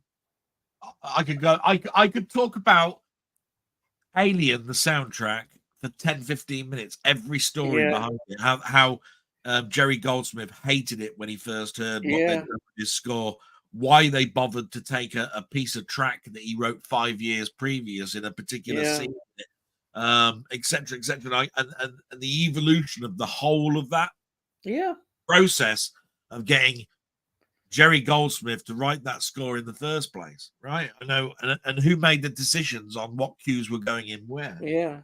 Which I think is wrong, by the way. I think Jerry Goldsmith should have had a say, but that's my own opinion of it. These are what I call proper reviews, where you get lots of information, lots of background, they're put in context, and plus you have your own enthusiasm and your own take on it, and you put something into the review. You don't just sit there saying, I like this, I like that. That is that is not putting any effort or input into an album review, is it really going to get anybody interested to buy that album or not? No, it's not going to get anybody interested to buy that album. Well, not from my viewpoint. I can't speak for everybody. Some people, perhaps it will, but I respect the reviewer who gives you information, explains everything, but also gives their enthusiasm with that, and you put it in context, and then you think, oh yeah, this is exciting, this is interesting, I'm interested, and then you go on and perhaps do your own research even more into it. You think, oh yeah, I'll go and check them out. So that's what I mean. It's just for a laugh, I'm going to bring you a little story that happened today. Believe it or not. Go on then. I went to Amazon. Yeah. And I looked at my Rambo collection of music scores, right? And I've got all of the Jerry Goldsmith suites, 1, 2, and 3, and I've got the extended versions of 1 and 2, but not the third one, right? So I typed in Rambo into Amazon today to find what's about, and lo and behold, right at the bottom was this 5 vinyl film box set. Ooh, wow. Right? I went, yeah. wow. So all 5 films in a vinyl double album for each film, vinyl set. And then I looked at the price and I went, oh, gone. What? How much? I went, fuck off. No. Fuck off. No. £180. Yeah. Right. And I'm going, so I've already got the CD double albums of the first and the second one. Yeah. I've got the single CDs that were released in the third and the fourth one. I haven't got the fifth at all. Right. So the fifth one and the third, fourth, and fifth one were important to me because they would have been double albums, right? Yeah. But I am paying 180 quid for it. No. And no matter what it said it comes in a hard outer shell. Yeah. There's an 18-page booklet in it. Yeah. Well, the one I was going, an 18-page, I want a flipping Encyclopedia Britannica book inside it for 180 quid. Yeah. And I mean, I'm a tight. I do understand that. I'm quite one of these people that go, I've been ripped off here, but 18 pages, that's a pamphlet. Yeah. There's more than 18. There's more than 18 pages put through my letterbox to make me go and bloody vote Conservative in the next couple of weeks. Right? 18 pages of linear notes against 5 films. God's sake! I just went that off. Yeah, that's on Amazon. Yeah. Oh, yeah. Oh. That's my little story of the night. Right. Tony Hawk. Final watch of the week. The Nightcomers, 1972, with Marlon Brando, Stephanie Beacham, and Thora Hird. It's just when you said Thora Hird at the end of that. He's bringing these in because there's Northern lasses in it. That's all it is. Having a similar period setting and involving 2 children. It reminded me of The Go-Between. Oh, yeah. Go-Between's great film. Yeah. Which Tony actually sent to me. Absolutely. It's a wonderful film. Julie Christie. But it's interesting. Have you noticed how we sometimes make judgments? And I've just done that with Thora Hird. And yet they were in interesting films. Well, it's like Youtha Joyce. We mentioned Youtha Joyce, and she pops up in all sorts of films I've seen in 1960s. You think, oh, they did this kind of work and what have you. But they're actors, and they do all sorts of things. We forget that, It's easy to forget that. Sorry, it's just me going on. But yeah, thank you, Tony, for that. But was considerably more graphic and brutal. Enjoyed it though. Well, it sounds absolutely fascinating. 1972, Nightcomers. Stephanie Beacham, of course. Yeah, Oh another yeah. one pops up. Yeah. Um, What you have to think about there, it's more in like what most people will do when somebody mentions the Nightcomers and say 1972 and Marlon yeah. Brando in one line is go, what was around that Marlon Brando was doing in the early 1970s? Yeah. And you've We got, know, don't we? so Yes. obviously we know the Yeah. French film that he was Yeah. doing with a load of lard. Yeah. See, Yeah. because that dates the type of film that he was coming out Yeah. with. Yeah. That's fascinating, actually. You know, because Because there's a big period of the 50s as a newcomer to the 60s as the growing up period and the 70s as the going out period and the yeah. rise again at the end of the 70s Yeah. his ultimate death, which is, Yeah. which is sad. So Yeah. really, what I consider his peak period is 1960 to 1970, to be quite Yeah. honest, Yeah. of Yeah. any worth. And then, didn't he make a parody of The Godfather? I'm not I'm sure. sure there's He a did it. parody film that At he the end, was at the end of the involved. day, he ripped off Hollywood, and fair play to him. You know Yeah. what I mean? Because Yeah. if you Oh, play with yeah. ripping off, do so. I mean, Apocalypse Now is he's out in it. What, 10 minutes, if that?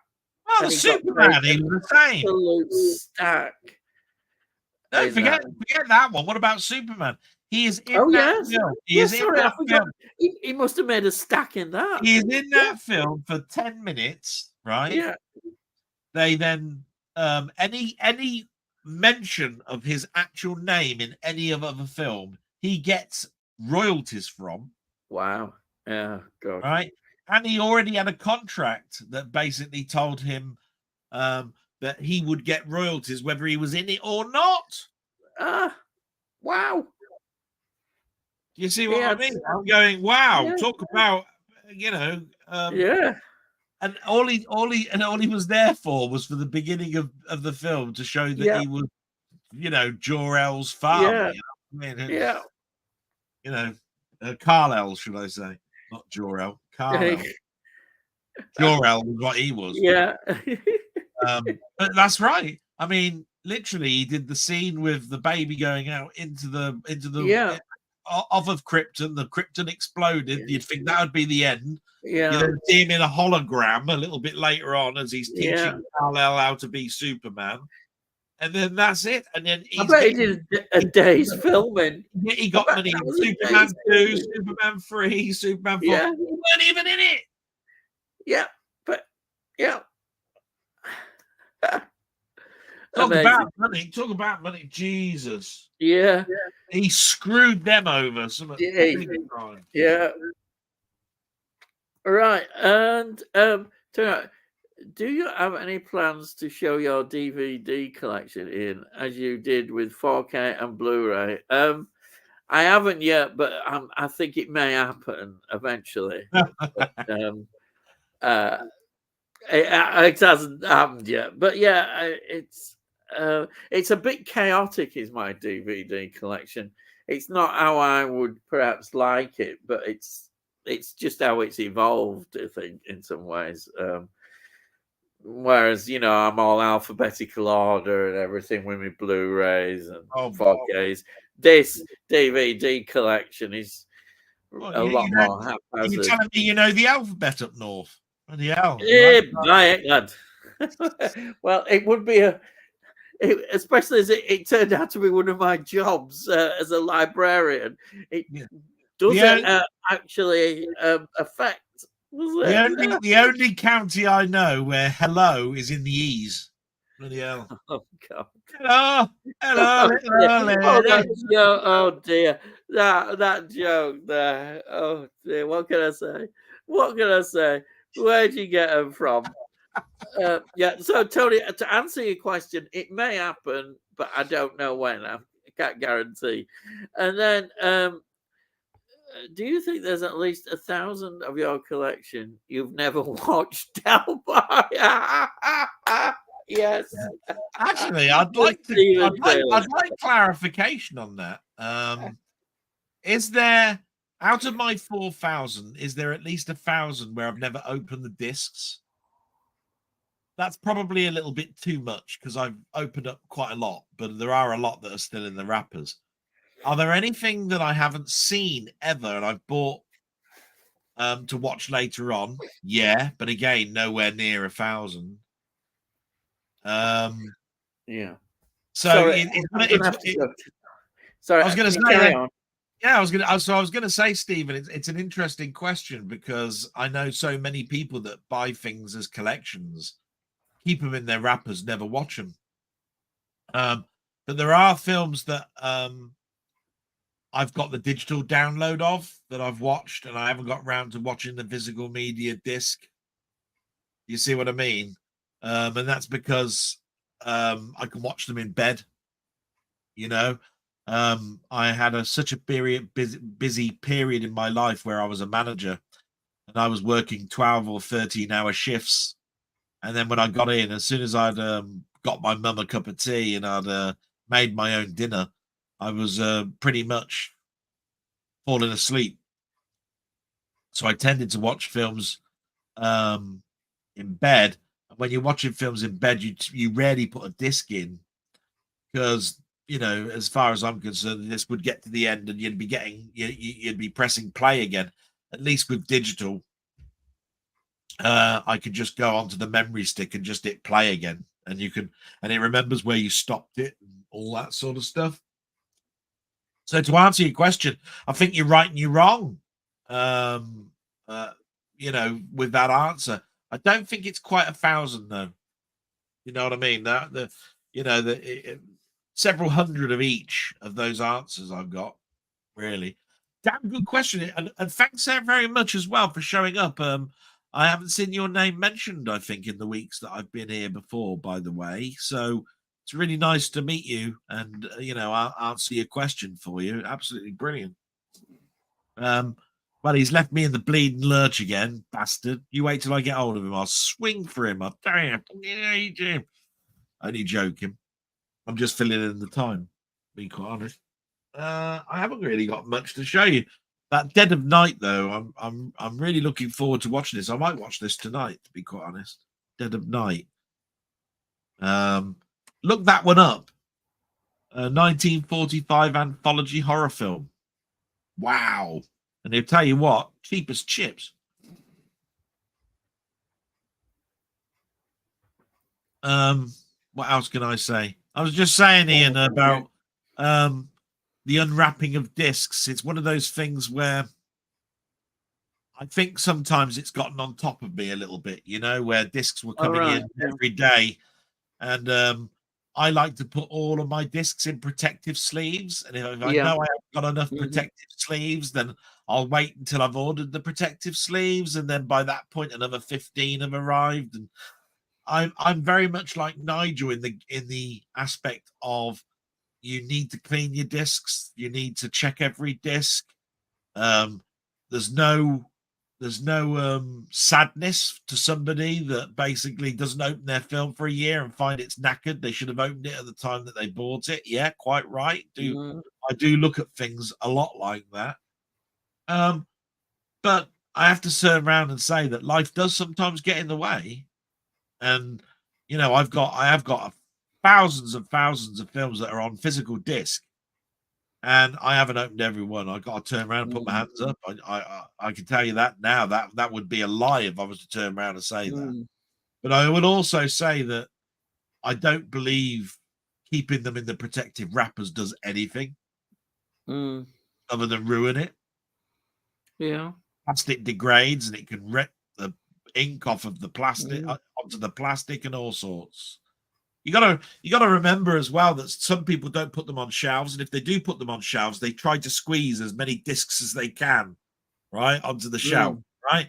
Well, with that squeezing, you're pressurizing the plastic. It's like crushing a butterfly, into a leaf, right? What do you think plastic's going to do with pressure, right? It's only going to push it into that cardboard and ink more. You see what I mean? So I'm just saying to everybody, it's a valid question to ask. Is it worth keeping? Is it worth not? And I would look to the honest reviewer of somebody who's been a comic book collector on the answer. Because people that have had comic books, we're talking about people that collect paper products and store them in plastic. And that's exactly what we're talking about when it comes to our films. Plastic things protected by plastic things. So if they say that comic books last longer because they put them in comic book bags, then all of a sudden you've got the answer, haven't you? Yes, you need to have something plastic to cover your discs. But the other thing is, does that plastic need changing every now and again? Yes, it does. Which means the original wrapper is not what you should be using. See what I mean? That's my answer. That's all. I'm going to go and get a can while you answer the next question. Okay, right. I'll pick the next question. Tony says, I have a considerable watch pile, nowhere near 1,000 though, and I always unwrap new purchases and check the discs. You know, I'm kind of like you, Tony. I think there's part of me that I don't want to bother going through all this stuff. I just want to watch the film, and I want to happily put the film in my collection and not worry about all these other things. So that's how I kind of see it. I don't think there's any right or wrong way. Everybody has to do what they feel, and you know how they are. So my thought is, it's like, you know, I would hate to unwrap a disc.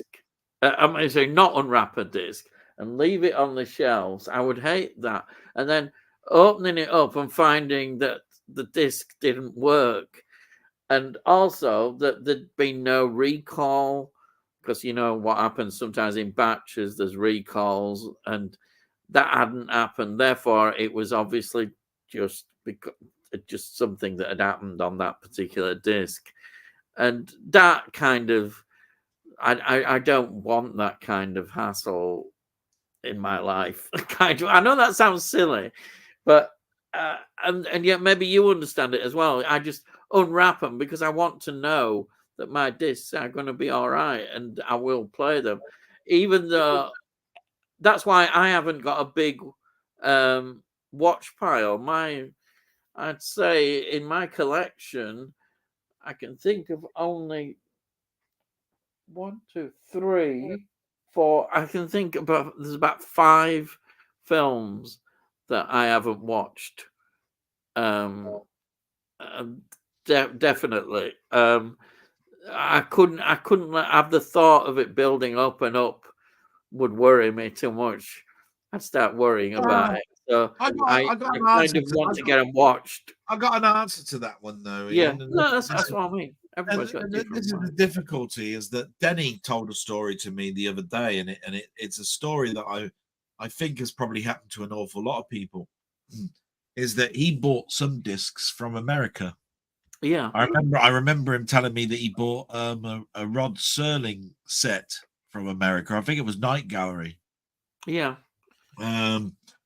What happened was there was a recall of disc 4 of the 11 discs. Yeah. In a box set, right? But he didn't know about it, and he didn't know that there was a problem about it, and it didn't have it didn't hold for law in regards to if you bought it foreign. So, in other words, if you bought it in England, they were in no way committed to telling you, as a person who bought it from Britain, that there's a disc that's faulty. Yeah. Right. Yeah. So I look at it like this: who in their right mind, when they bought a box set, goes through all 11 discs and watch it from start to finish? Because I'll tell you now, I don't know too many people that bought a box set and have watched it the moment it's come through the letterbox, because some people buy them because they've just watched it on telly and they want it in their collection to watch at a later date. Yeah. Like Game of Thrones or something, right? They Yeah. go, oh, Game of Thrones. Oh, I can buy all 50 bloody, eight seasons. Have a 50. That's an ideal thing. I'll get that. But they instantly, when they're going to come back, going to go right. And the next thing they're going to, we're talking about here is, opening it up, inspecting the discs. But that doesn't tell you that there isn't a fault on the disc. You can look at the disc and find it mirror shine. Yeah. Go, oh, look at that. That's got to be perfect. That clean. Yeah. Back in the case. But you've got to play it and watch every single minute of it before you know it's actually perfect. Yeah. And that's I think you've got an interesting point. That's where I'm saying it's a very difficult subject, and it's one that I do have sorrow for a number of people. Because I'm thinking about where I've bought box sets and watched them all very, not long after purchase. And there's only a few I can think of. Not a lot of them I haven't. And it's been considerably later. There was one I did watch straight away because I was dying to watch it, which was, I managed to get a copy of Nowhere Man, which is extremely rare to get hold of. And I immediately wanted to watch that. And that's one example where I actually did watch it pretty quick. But then there are other ones, like I've got, for instance, I'm looking straight ahead there now, I can see Babylon 5. Now, I was buying those box sets after I'd seen the series. On Channel 4 on telly. And I hadn't, and I doubt if I've checked any of those. Never played one. That's probably what happened. They all came in thin cases like this that made up seasons, didn't they? So there could be something wrong with some of them. The only ones that I did play were the two separate movies, which were the Origins, and then there were some more. They did some more movies, which I don't think were ever shown anyhow. I don't think they were ever shown on TV. So I did watch them. And then they did later, they were trying to revive it. They did another Babylon 5 series. It was, a release. And then, of course, there was the failed series. I did watch that one. What was that one called? I can't read it totally. It got cancelled. They did about 30. It was a spin-off from Babylon 5. I can't quite see it. Yeah, well, it was a series. I did watch that because, again, it never got shown on TV. So the writer and creator of that show wrote Spider-Man after Babylon 5. Oh, right. Well, there you are. No, he became a comic book writer. I've got to know what this was called. The spin-off series. And the thing was, it was quite a good series, and it got, but like so many, it got cancelled.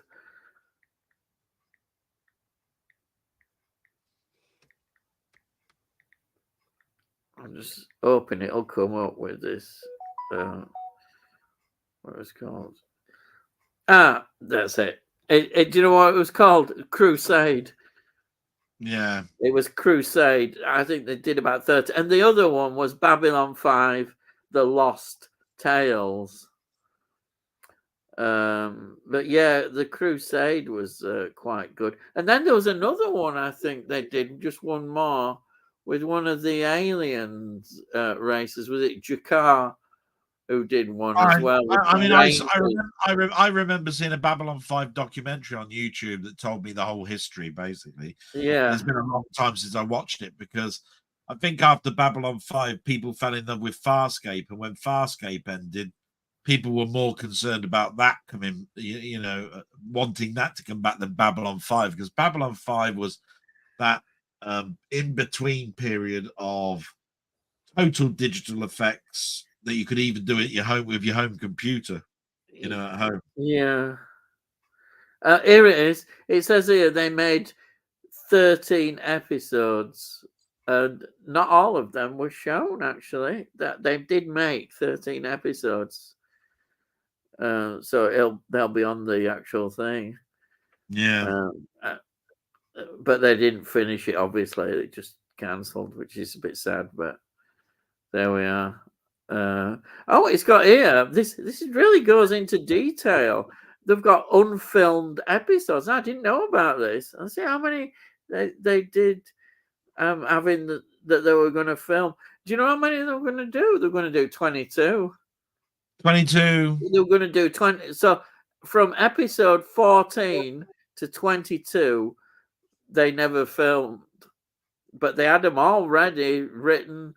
Oh, well, Babylon 5 production for this Crusade series. I remember Crusade only from the name point of view. I think have you got it? Did you get it? I think I'd moved on. Yeah. I think the only reason I remember it is possibly because I was buying the DVDs and it came out in seasons, and I think you could buy Crusade straight afterwards, and I don't even know if I even bothered or whether I did buy it, and I never even watched it, if you see what I mean. I know one thing, I don't think I watched it on telly at all. Don't think I watched it on telly at all. I don't know whether it was even on, or it might have been on Sky or something. As I said, there is a merging point with Farscape and a load of other stuff. Yeah. And I was suddenly then engrossed in that than I was something as old as Babylon was. The captain was played by Gary Cole, and I knew him in a series that I absolutely loved called American Gothic. He did about 22 episodes. That he was it was brilliant. He was a real evil sod in that. And also I remember Tracy Scroggins. She appeared in it as well. Because she appeared in Babylon 5 in last season, didn't she? Yeah. The very last one, when they thought it was going to be cancelled, but they got a reprieve. So like I said, Babylon 5 is interesting from a certain perspective in the fact that, from my point of view, it goes into my computer history, because the actual design of the graphics and the ships were all done on Commodore Amiga computers, and I had a Commodore Amiga, right? So in other words, you could actually ray trace Babylon 5 in your own house. On a computer. Their computers that they generated those ships on were done on computers that you could buy from Dixon's. That's how unique it was. The other thing was it had Walter Koenig in it, and you're turning around and going, right, there's a Star Trek involved. Star Trek fans, and it just goes on and on and on in regards to where its pedigree comes from. Do you see what I mean? I know that the creator of Babylon 5, when he finished with it, went on to become a Spider-Man writer and had a complete run of some of the greatest stories that have ever happened to Spider-Man in its 50, 60-year life spell. And then he left Spider-Man and went back to Babylon 5 for a bit. Then came back and did another run of Spider-Man. There is a heck of a story to Babylon 5, but it's one of those things where it's still not talked about as much as Farscape is. I'm amazed that they did a lot, because television films they did Babylon 5, The Gathering, In the Beginning, Third Space, The River of Souls, A Call to Arms, and then there's this is what I mentioned before, The Legend of the Rangers, To Live and Die in Starlight, and then direct to video they did Babylon 5, The Road Home, and they did an animated one. Was it last year? Something like that. I do know it's got a great following, but I still don't think it gets talked about too much. Yeah, that's quite a lot, and plus the Crusade, of course, that they did. It says here, and I haven't heard anything more about this. Have you? It says Untitled Babylon 5 reboot. They've been on about reboots since a long time. I've not heard anything recent. Have you about that? Nah. I can see, they're always trying, but I don't know. But anyhow, I've gone on to people going Babylon 5 back. What's that? Oh yeah. Anyhow, I don't know how many people's watching now, but that's 4 people. That's why we've probably chased them all away now.